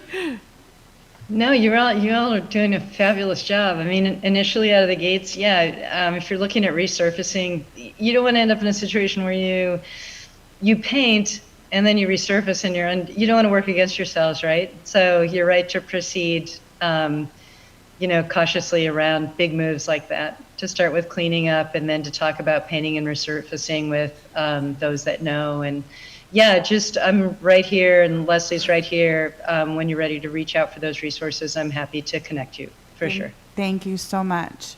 Thank you so much. I'm so excited about it. So can we move on to duck naming? Yeah? Okay. So it's 6:30. I think we're going to be able to do this by 7. Get through our agenda. So duck naming. Brian, do you want to take that, or is that in Bobo's court? Are you going to take the lead on that? I'll just say, Okay. I mean, Bobo's can jump in if she'd like. Okay. But I'll just say that I did confirm with Sabrina, we would follow a process similar to, other namings of facilities, in our public spaces. So the commission would review the list, select a winner, and make a motion, a recommendation to council, and then council would just pass a resolution ratifying that. And probably what we would even do is, if you would like, we could do it similar to how we do a park naming. We could notify the winners, have them there to be recognized if you want. Do something cute, fun with it. Give them some kind of memorabilia and recognition of that.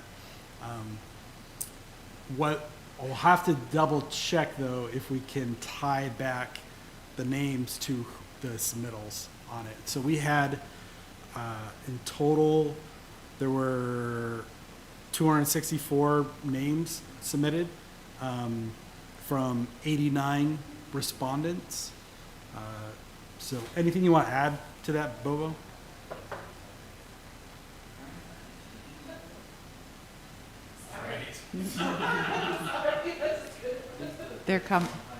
Yes.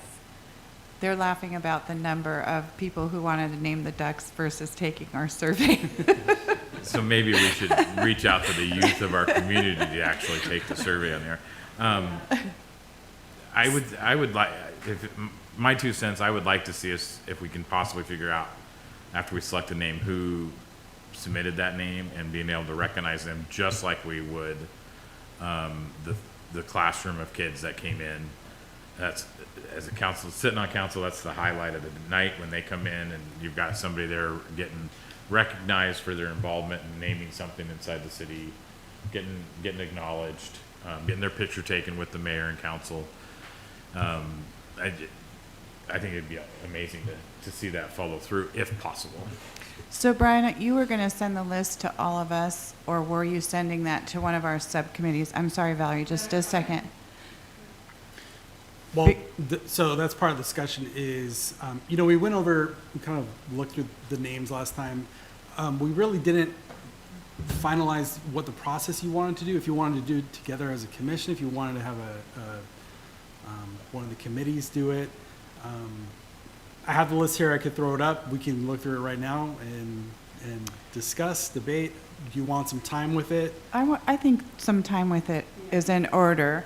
And if it went to a subcommittee, which one would be appropriate, Brian? I mean, Probably less. the placemaking, the public art. Okay. So Placemaking. would anybody object to it going to the subcommittee, or does everybody want to review this list? Because less. Well, since I'm on all the subcommittees, I actually don't mind. Valerie? I don't mind. We started this, when was Holland Happenings? March, April. Yeah, I'm like, we said, okay, we're going to release this Memorial Day. Now it's after 4th of July. We talked about this at the last meeting when we were on our art walk. I was like, where's this list? Oh, we'll get it out to you guys. Da, da, da. Well, here we are. And We need to give everybody a little grace. We're still talking about it. I'm just, these kids, they're not going to remember from what they did at Holland Happenings. Oh, they'll remember. Well, anyways. I hear your frustration. Yeah. We'll give staff some grace, though, for how busy everybody is. So, Brian, you'll send it to the subcommittee, and the subcommittee will. Can you send it to I'll send it out to everybody? everyone. Yeah, Yeah, and I'll then send it we out to can everyone. communicate with the subcommittee if we have a special name or something. Awesome. I like that idea, Carla. Thank you, Carla. Okay, moving on to D. Flintstone Park flag staff removal, recoat install at Veterans Memorial. Brandon. Yeah, go. Yeah, so we are planning on refurbishing the Veterans Memorial flag. That is scheduled for the 18th for a crane to come up. We've got a powder coating company that's going to powder coat it. I wanted to replace all of the pulley system inside of there while it was down. And we're going to, I think it's called a truck, the ball on top of the flagpole. We're going to repolish that up and spruce it all up. And then, yeah, we've got the plan to, I'm in permitting right now, trying to get that done to move it to Veterans Park Memorial. We're going to remove that flagstaff and replace that. We need to make sure that the base that the flagstaff is in right now will hold that new or the older flagstaff. It's an all metal flagstaff. I don't think there's going to be any issues, but whenever we get the crane, we don't know how much that flag weighs. So Yeah. whenever we get the crane, we'll have a ballpark estimate of the flagstaff, and engineering will hopefully run some numbers and give us the okay. Yeah. But that's where we're at right now. Great. With the And then removal. as far as when it's ready to hoist the first flag up, are we going to extend invitation to the VFW and some of our other organizations to make a ceremony of that? Yeah, Beth Munns was the one that originally gave the idea to relocate the flagstaff to the Veterans Memorial. And the idea was to do it in conjunction with like either the Oh, their Military night out. Appreciation Yep. Day, right? We'll see if we can get this all together in time or not. One of the questions that we wanted to ask is I think the cost we were looking at was about $9,000. And whether we wanted to take that out of the arts fund or find that somewhere else. Everybody wants our fund. I say that very lightheartedly. Chris? Yeah, I'm not real sure about the fund and which one it should come out of. It might go over a little better if it is out of the art fund, just to put that in there. Where's this park at? I'm having a hard time picturing it. Yeah, so yeah, right in front of Skagit College on Bay Shore, as you're going to the marina. Yeah, It has a I know where you're at Veterans now. Memorial there with a bronze statue of military personnel, and then we have just a regular flagpole. So the flagstaff would replace the regular flagpole at that location. Okay, and the plaque down below? So we would redo the plaque. The plaque was done when the flagstaff was put Donated. in at Flintstone, and it just gives a kind of a brief history of, the flagstaff was used at the military base for like 40 years, and then it was donated to the city about 40 years ago. And that's really all it says in its partnership. And I can actually read what it says, but we would have a new one made up and just rededicating it at the Veterans Memorial. So, when's Military Appreciation Day supposed to be? Yeah, I think it's sometime in September. September after- Towards the end of September, something like that. If we can't hit that day, then we get it done and then we do a special event on Veterans Day maybe, is the other option in November. I know it's further Yeah, out, Veterans but I Day mean, would probably be the, September 14th is the that's military the Sunset appreciation. Dinner Cruise. Yeah, That's so not Veterans gonna Day work would for probably me. be, the next date. yeah, ideally if they, to kind of fulfill former council member Munns's desires, absolutely. If not, then whether it's done ahead of time or not, we just acknowledge it, celebrate it, make a big deal out of it on Veterans Day, which is also a very appropriate day, I think, for that, especially at that park. It just makes a little more sense. Does this have to go out to public hearing at all, just to move it? I'm curious. Flagpole?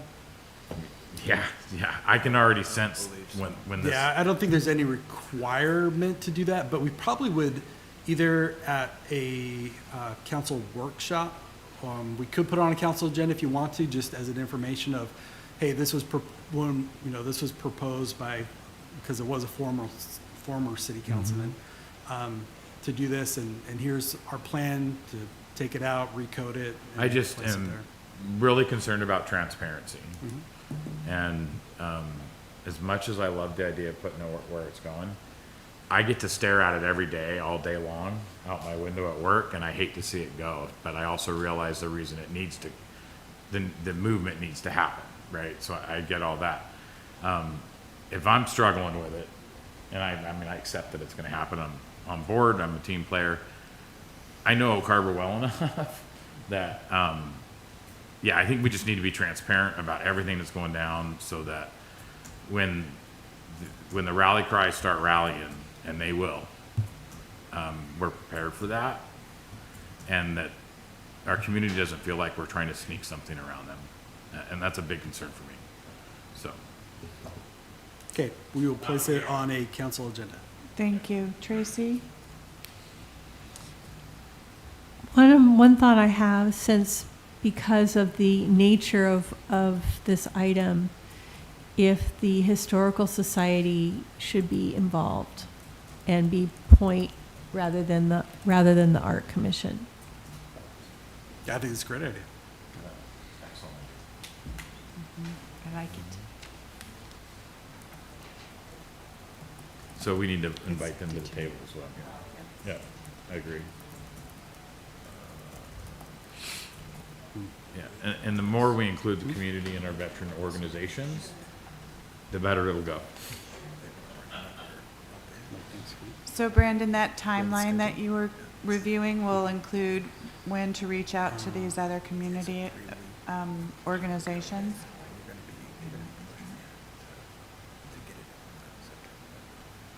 Talks amongst yourselves.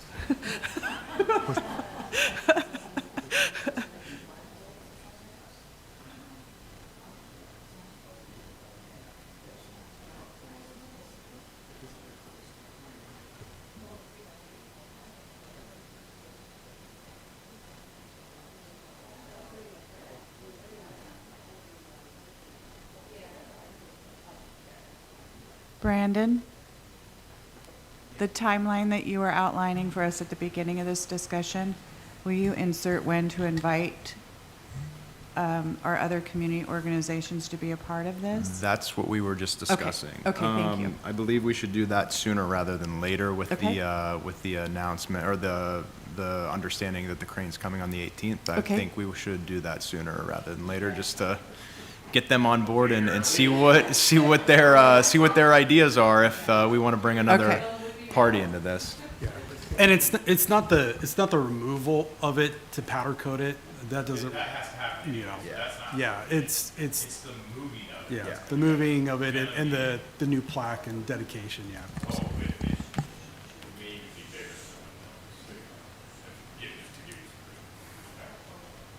And all we can, right? Exactly. That's why I said transparency. Okay. That wasn't. Tracy? Since we have a shortened time frame that we need to bring people together, what's our rules around just doing something online, like an online meeting?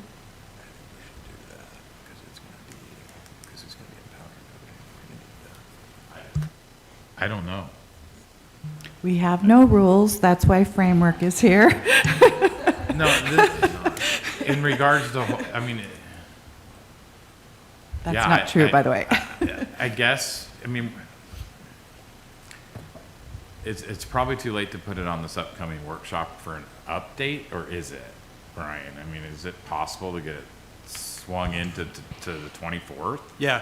And Yeah, I if can we put it on do the that, 24th. then that would be the time to probably invite the leaders of these other organizations to come to the workshop for that potentially update presentation about what is going on. That way people aren't like, all of a sudden you pull that out of the ground and nobody knows we're pulling it out to clean it, to get it cleaned up and whatnot, and move it, right?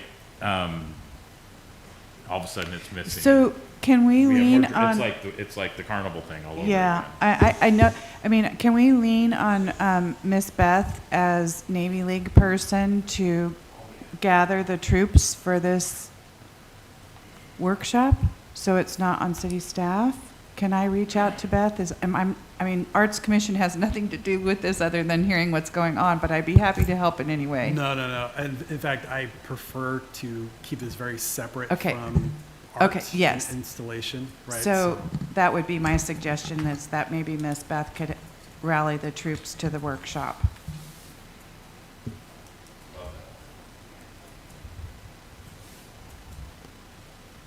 Is there anything else on that, Brandon?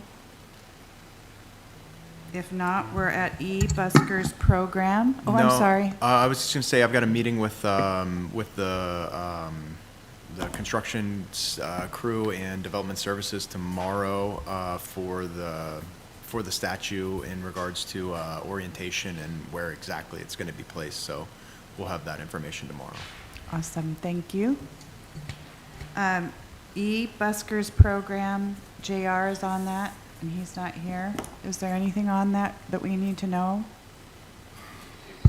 Yeah, we can table that? Yeah, I think since JR is in here, why don't we? I do have a JR? comment on that. I did have a conversation spontaneously with Main Street Association, and I know that they also submitted an idea for a buskers program on Pioneer Avenue, and they too used the same sample as Pike Place Market that I did when I was working with Johanna on this idea for Windjammer.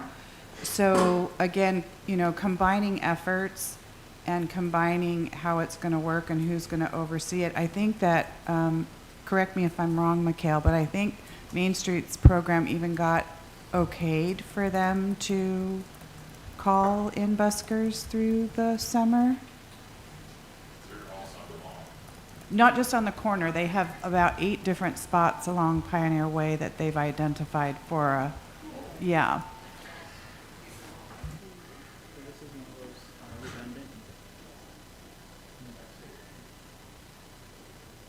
Good evening, Mikhail Finkel.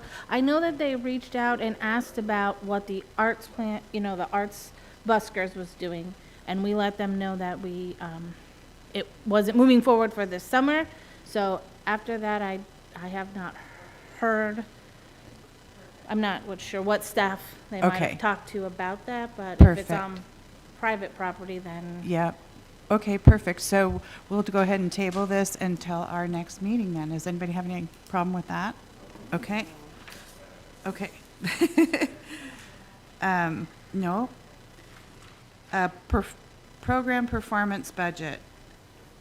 Key performance indicators. We're on G.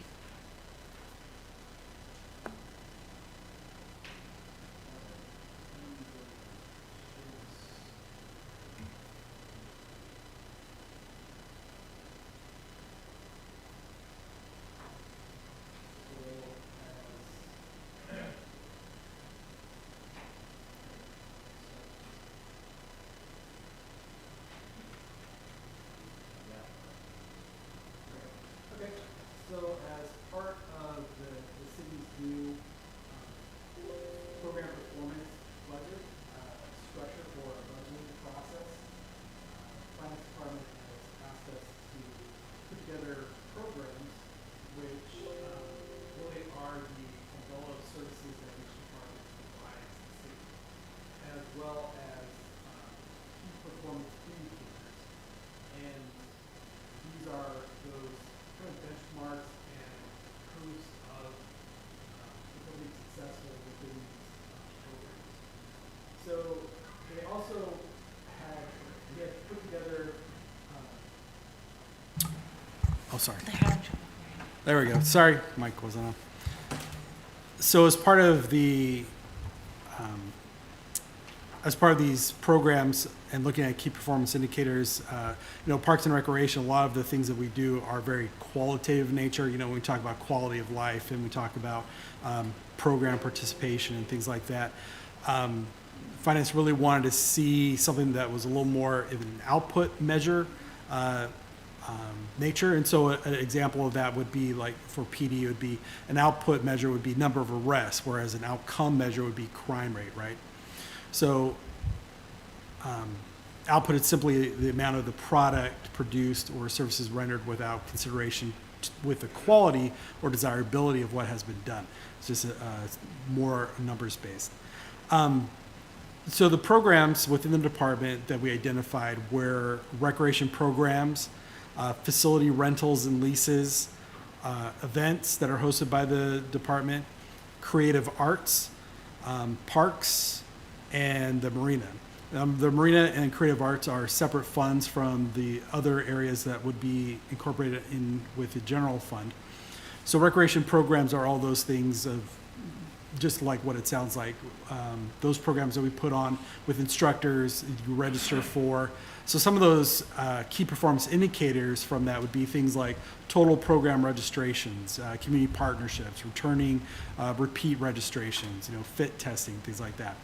And you can see here kind of a list of what those services are that we provide with recreation programs for senior and adult youth programs, art classes, fitness, athletic classes, educational programs, partnered services as well, things that aren't necessarily provided directly by the city, but we provide the service for them. AARP and passports is a good example of that. People come to the center to get their passport photos taken, and that's a service we provide for the federal government for passport. Facility rentals and leases, so outcome and our key performance indicators for that would be our revenues from those rentals, leases, number of rentals that we have, special event permits that are issued, league participants, field usage, and overall economic impact. So that is looking at everything from our league contracts, modular rental leases, park rentals, rentals of rooms at the center, special event permits, things like that. For special events, those key performance indicators would be event revenue, attendance at events, community partnerships, organizations that are supported with that. And so those are all of our different special events that we have. Mermaids and Pirates will be this month. Some of the other events that we do at the center. Creative Arts, so this is our public art inventory, number of art programs we have, partnerships, kind of everything that's encompassed in your powers and duties, right? So placemaking, community partnerships, art programs and event support, art maintenance, those kind of things. For parks, looking at acreage of parkland per 1,000 residents, what's our provided public spaces per capita, number of playgrounds inspected, vandalism, trees planted, metrics that go along with the forestry plan that we're doing over the next 5 years. And that looks at all the services that we provide around things like playground, around maintenance, repair, removal of vandalism, facility maintenance, safety, different things like that. And then last is the marina, and those KPIs would be revenue, occupancy for moorage and storage, and their special events and recreational opportunities, as well as some of the conservation programs that we do as well there. So with that, we had a department overview template. This is what we have right now as a draft for the mission of the Parks and Recreation Department. The mission of the Oak Harbor Parks and Recreation Department is to provide a higher quality of life for residents and attract visitors by delivering a broad range of outstanding facilities, dynamic recreation programs, and quality services to the community. Your screen isn't matching your words. Sorry. I'm trying really hard, but Why aren't you reading it correctly? There we go. It's all right. I'm just reading off this page anyway. But so the department summary and program list, the Oak Harbor Parks and Recreation Department enhances quality of life of all residents and visitors through recreation programming for all ages, facilities for all abilities, nutrition and wellness services for older adults, social and life enrichment programming, arts programming, and placement of public art, special events and activations in the city's public spaces, permitting administration and field and facility rentals, a full-service marina for both local enthusiasts as well as guest moorage for tourists and visitors, conservation efforts, landscaping and beautification of right-of-ways, custodial services, maintenance operations of parks and public spaces, and hosting of sports leagues, recreation clubs, and community celebrations. Included in the Parks and Recreation budget is recreational programs, creative arts, special events, facility rentals and leases, parks maintenance, usage, and marina operations, which are all those programs that I just went over. Thank you. So we submitted program sheets, and I'll give you an example of one. This one specifically for creative arts.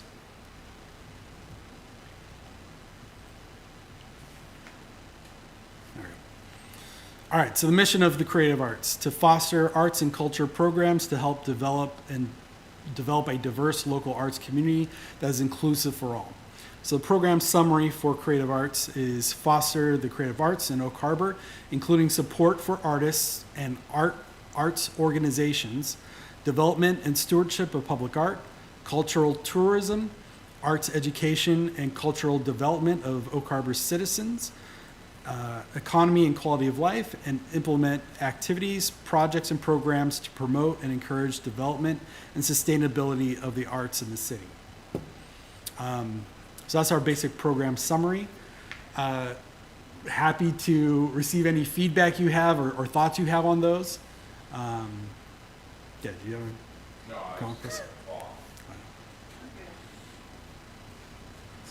So some of those past performances we include there are, you know, the purchase placement of the Kinnebrew collection, the public art like the Song of Sail Sea that we have on the wall behind you there, development of the city arts plan. The goal statement is to create a cohesive vision for creative arts through the city while promoting local artists and placemaking with aesthetic improvements to public spaces, and support and provide special events related to the arts and culture. Art purchase authorizations from council with recommendation from the Arts Commission will add economic value, beautification, and help increase tourism dollars for the city. So that's a basic overview of how we're developing this. When we get to the point that we are putting together our organizational budgets, we will be putting together a budget for the arts, creative arts fund as well. At the last council, was that yesterday? No, the day before yesterday. I don't know. Days are blurring together for me. It was a marathon of a meeting, but it was the very last item on it, so we were all very tired by then. But I did go over the arts budget that the commission put together for 2024. Really, and it's all things that we've taken to council mostly as individual items.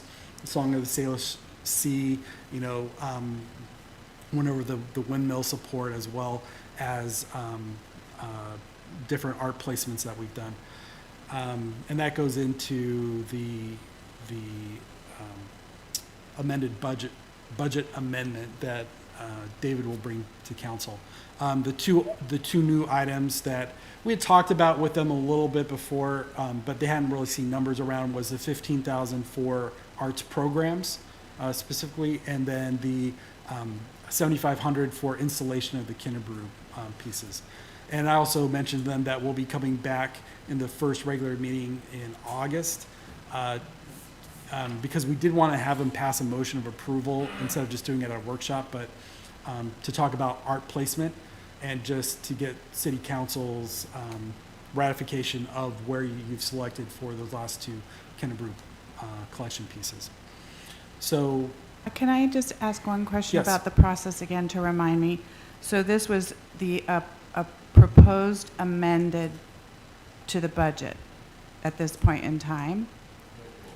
And is that like a placeholder for the budget to be approved going down the road, or what you presented at 11:30 at night on Tuesday when council said, that looks great, it goes to a workshop, or is that's it for no, this so it was money? it was just informational, telling Okay. them a little bit about the arts. Okay. The arts fund. Okay, good. As well as what the commission put together in just tweaking the Okay. 2020, this current budget. Yep. That will go to a budget amendment where council will approve it. Okay. But we'll be working together on developing the budget over the next biennial, 25, 26. Okay. And we'll be spending quite a bit of time with that. Okay, You know, great. if you recall, we did spend a whole lot of time with, putting together the 24 budget. Right. We already had a budget in place, but we were going back to council over and over every time, something came up. And we Right. kind of knew what things were going to be on the docket for us this year. And so we listed all those out. I gave it over to David. He just wanted to make sure that council had a chance to see that before Okay. we brought it to a budget amendment. Okay, great. Thank you. Tracy? Hi, Brian. Thank you for that. I know that's a follow-up from what we started talking about earlier in the year about a budget. And I understand you had to act immediately, as at the same time we are processing with Framework on a plan, which I guess my expectation was it would involve and impact how we spend our money. So how do you envision if this was what was presented to the city, was there any discussion that there may be some flexibility we need to account for depending on how the art plan that Framework comes up with or suggests, or the conversations we're now going to have on making priorities? Sure, yeah. That will be integrated or even turn this over. Yeah. Yeah, and ideally we would do in our plan, leading up to doing the budget, the timing of everything didn't quite align where we would have it totally completed, before we started working on the budget. We'll have to start putting those budgets together. As far as our completion date, I think, we still have Perry on. I don't know if you know what that end date is, Perry, and I can look it up from our agreement with them. But it does align pretty close to where the budget approval will be. So I think we'll be far enough along the road with development of the art plan that we should have some pretty good ideas of what those are going to be informing of implementation over the next 2 years. But we always have flexibility. David goes back to council fairly regularly, I think quarterly, if that's right, David, for budget amendments if we need to make tweaks or add on different things. The budget is the council's implementation document, right? And so really what it does is it allows us to just kind of front load everything. Here's our plan of what we're going to do over the next 2 years. But if we need to go back, just like we have been over the last year, to council and say, hey, we're now ready to do this project. It wasn't in this budget, but we're bringing it to you now, and they'll go over it and we'll have a discussion and approve it. And then that's fine to do that as well. If there's anything that we don't get into this budget that, here's the finalized art plan, here's something that we might not have considered that we want to make sure happens in the next year. Understand, thank you. But here's what I'm not wanting to have happen is that the city gets surprised because all of a sudden here's budget that we presented, and then in 1 month we've got something that look completely different because it's incorporating the ideas from the art plan. Yeah, and keep in mind, the art plan draws heavily on the direction and kind of the thoughts that you guys are putting into it. I mean, they do get a lot of feedback from the community, and they take their experience that they've had in other cities of, best practices as well. But I'd be very surprised if there were things just completely left field from kind of the vision of what you guys have put together as we worked on priorities, right, and your goals last year when we had all those work sessions to kind of just throw everything up on the whiteboard and really understand what's important to you as a commission. Right. Can I comment briefly? Yes, please. Thanks, Perry. Yeah, sure. No, thank you. I thought that language was great that you put together. We have a listing now of, if we want to do a mural project, how much will that cost? If you want to do a storm drain project, how much will that cost? If you want to start putting art in the parks, what could that cost? And Leslie and I, mostly Leslie, put that list together. So it seems like we may want to prioritize that discussion just so that we're working synergistically with this budget timeline as well. And those sort of like budgetary estimates about programs of different sizes and art activations of different sizes, we can prioritize that if it's helpful. And I'll just talk to Leslie about it and let her know. Would that be helpful? I think it would be, yes? Yes. Yes. Yes. Yes. Yeah, okay, great. I will take that back to the team and we'll be sure to share that with everybody really soon. Thank you, Perry. Chris? Yeah, thank you all. Yeah, I just wanted to thank you, Tracy, for mentioning this no surprises, right? Council's in favor of doing a lot of things. What they aren't in favor of is getting stuff after the fact. And preferably enough in advance so that we can process it, look at it, read it, do the background on it, and then come back and make an informed decision. And also give our community, anything going before council, the community has an opportunity to make comment on, and we want to give our community opportunity to make comment on everything, whether we like the comments or not, right? I mean, that's how that works. So I appreciate being specific and insightful and mindful of all those decisions happening, all the while happening on the same time frame that the comprehensive plan and the biennial budget's getting done. This is all going to come in like fast, right? Because I think the biennial budget's approved in December, right? So we'll have all that and everything. So you want as much of it to line up ahead of time so that we have less surprises later on in the 2 years. However, with enough notice, we're pretty flexible. Thank you. Is there more on subject G? No? Nope, that's all I have for you. So we're 10 minutes after where we usually stop. So unless there's something urgent to report on subcommittee updates, can we table that until next month too? Okay. And then we'll do that. And then the last item on the agenda, as far as our details goes, is Park and Rec's director updates. So I do have a couple quick things if you're okay with taking a minute. One was we had a gal by the name of Christine, and I'll share with you a visual here, who wanted to propose doing a rock snake in one of the parks. And if you don't know what that is, well, let's see. Boop.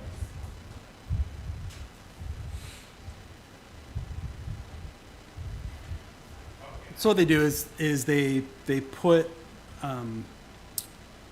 the head, right, and it can be a snake or a caterpillar, or, there's a lot of different things you can do, and then the community adds a rock, a painted decorated rock, right? And I think the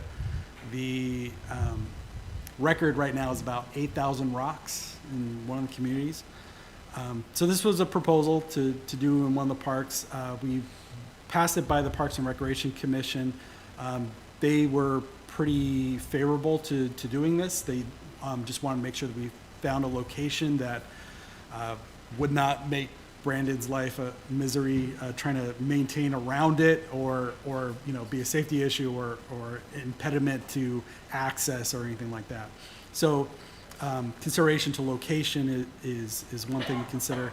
The other is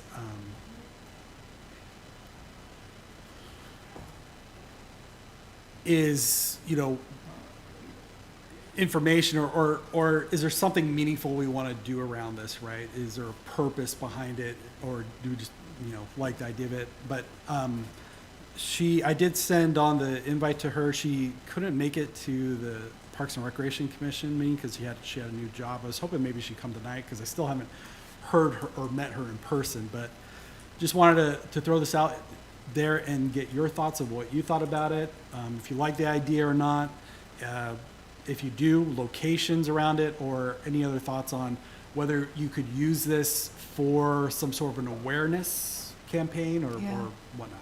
Do you know if she was part of the Whidbey Rocks or Whidbey Island Rocks Club that does the painting of the rocks? Just curious. Does anybody here have any comment on this, Chris? Yeah, couple of things. I love the idea because I love color, right? And, I do also have the same concern Brandon does on where we can put it to where it does not make our staff's job any harder,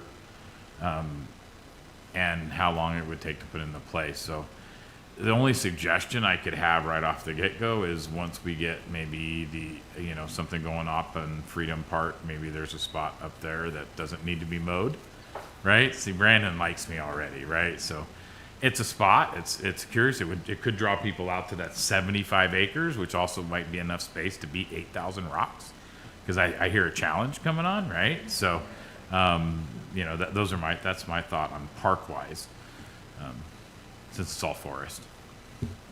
Thank you. Anybody else?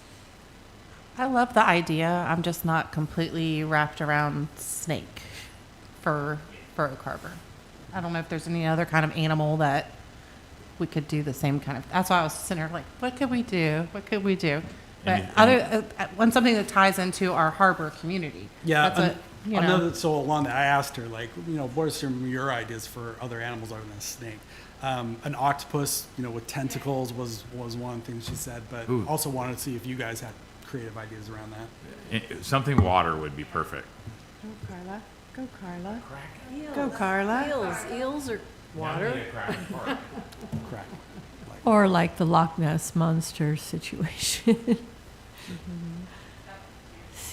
A sea serpent of some kind. How big can we get the orca to be, right?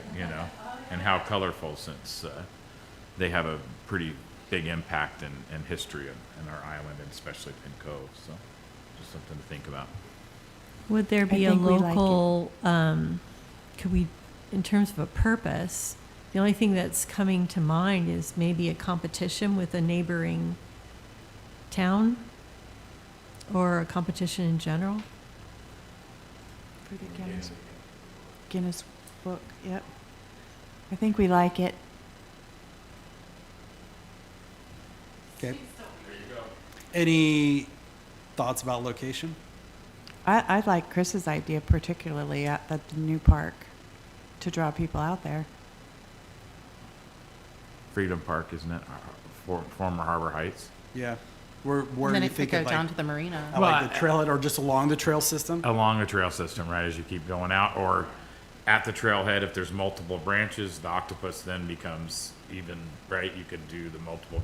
I just want to make it to where it's kind of a permanent thing, where we're not having to move it to trim too much or whatnot and stuff. So, and it could be just a way to get people out there. I don't know.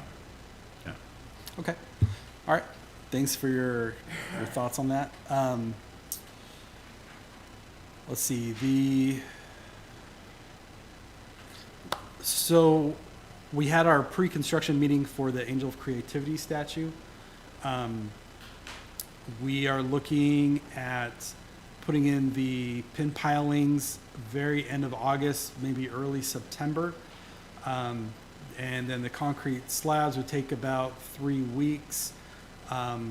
We can do groundbreaking after the End of August, End early of August, September. yeah. They're thinking probably more early September, but there's a possibility that they have some availability end of August. Yeah. So we do the groundbreaking, pin pilings, concrete, about 3 weeks to cure, and then the insulation, probably about another 3 weeks. So we're looking at substantial completion probably early November. One of the things that came up was creating a plaque that talks a little bit about the statue and maybe give thanks to the donor. I don't remember his name off the top of my head. We don't have Therese here, but George Drake was. yes, that's right. So Sculptures Northwest, they had a desire to do that. They weren't quite sure how to put a plaque together. We can help them with that, but I said I'd bring it up to commission, and maybe we can add it to one of the committee agendas to draft up what that plaque would say, and talk a little bit about materials and how we would mount that.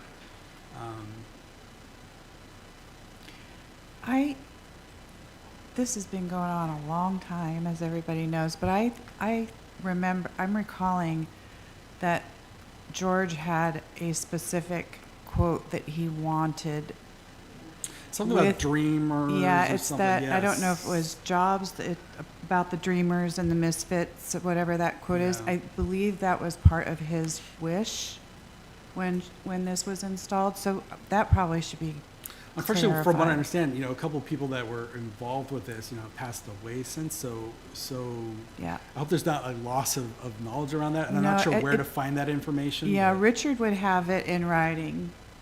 Richard Nash would have that in writing somewhere. So I'll reach out to Sculptures Northwest and try and get like as much information Okay. as possible, and then we can lay it out and put something together. Do you want to do it as part of the placemaking committee? I think that's appropriate. Yes? Okay. Yes. Okay. Thumbs up. What about the lighting? There was a little discussion about the lighting, and what is wrong with just doing an up lighting like they did for the Founders? Super, it's not glaring in anybody's eyes, it's just a, you know, it's not Yeah. this big spotlight, it's not And the coming statue's from white. one I don't think it's direction. going to need a What's that? very. Then the statue's bright white, right? So Yeah. it's not going to need a lot of lighting. Yeah. You know, we want to be cognizant of the residential nearby, but I think you have very directional lighting on it. We can even look at solar lighting, you know, possibilities as well. Is it gonna cause problems with air traffic flying? No, it's not going to be powerful enough to make any. Yeah. I know there's certain flight paths that, We specifically asked Ray about that, and yeah. I just wanna make sure. Inviting like And just thank you for everyone who participated and helped out with the 4th of July festivities and helped out with the residency. That's all I have. You guys are awesome. Thank you. Members' comments, and before we call for that, I have a note on my paper. I'm not sure if we had a clear decision on the $9,000 ask for the flagpole coming from this fund. I think we talked about it, and I don't know if it was a thumbs up or down from this group. Yeah. There was my suggestion that it probably should come from here, So, but you guys have to decide. yeah, Brian, do we need to come up with a recommendation on the $9,000 for council? I mean, they're gonna approve it one way or the other in the budget, but do we need to take a vote on which way this group wants to go with using these funds for the flagpole? How do you need to Why don't we handle that? scratch that idea? Okay. I'll find the funding. Like Okay. I said, I'd rather keep it very separate from the Angel Arts. Project. Okay, So- great. And then with that, any member comments from anybody? Tracy? I just had a quick question I want to ask all my commissioner, fellow commissioners. I noticed that we have on the island an art tour going on. And I noticed on the map, 0 in Ark Harbor. So I don't know why. I don't know if this is put on by, WIAC does that, and it's been going on for a long time. and it now. is member-based. Yep. So I don't know if they just haven't reached out to anybody in Oak Harbor. That's not it at all. Go, Mary Elizabeth. So this year, WIAC did not have some of the, I know. No, we I know, have. no. The WIAC, I'm a member of WIAC. So WIAC members in the north end decided not to participate in the tour. There are a few of there's about maybe 10 here in Whidbey.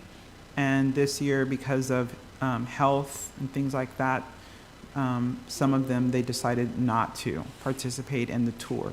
As a norm, there are North Whidbey participants included and have their studios involved. There was some discussion at the WIAC annual meeting of how to also kind of encompass some other types of art, because specifically right now it's just visual art. potters and painters, and how could we include other types of artists, because North Whidbey does have many musicians. So there was some discussion during a membership meeting of how we as a member organization can also include others so that we kind of expand out on WIAC and then create more community that way. It wasn't specifically because there are no members, but specifically because there was no opportunity this year to participate because of scheduling and their choices to do so. Thank you. Is that anything that our commission could support? We could support by just actually participating a little bit more and finding out about WIAC. That's why I was a little surprised about the number of people who responded, because I went to WIAC and passed out those flyers, and they're pretty good at responding. So it was just kind of, these are the kinds of things, just being there, showing up in places and spaces where the artists are. And so there's a different couple, there's WIAC, there's Island Bohemians, there's a couple of other places in the community that artists are. But again, some of them just decided this year was not going to be the year that they participated in the tour, just because and another thing is age. There are a lot of aging in the group as well, as far as the artists, potters and painters. So just the timing. Mm-hmm. Anybody else have any comments? Anybody have anything they want to see on our agenda in the future that we haven't had on our pipeline here for discussion? No? Yes. Well, guess what? It's time to ask for an adjournment. Is everybody awake? Oh, we have a second. I second. Thank you, Valerie. You're All in welcome. favor? Thank you, everybody.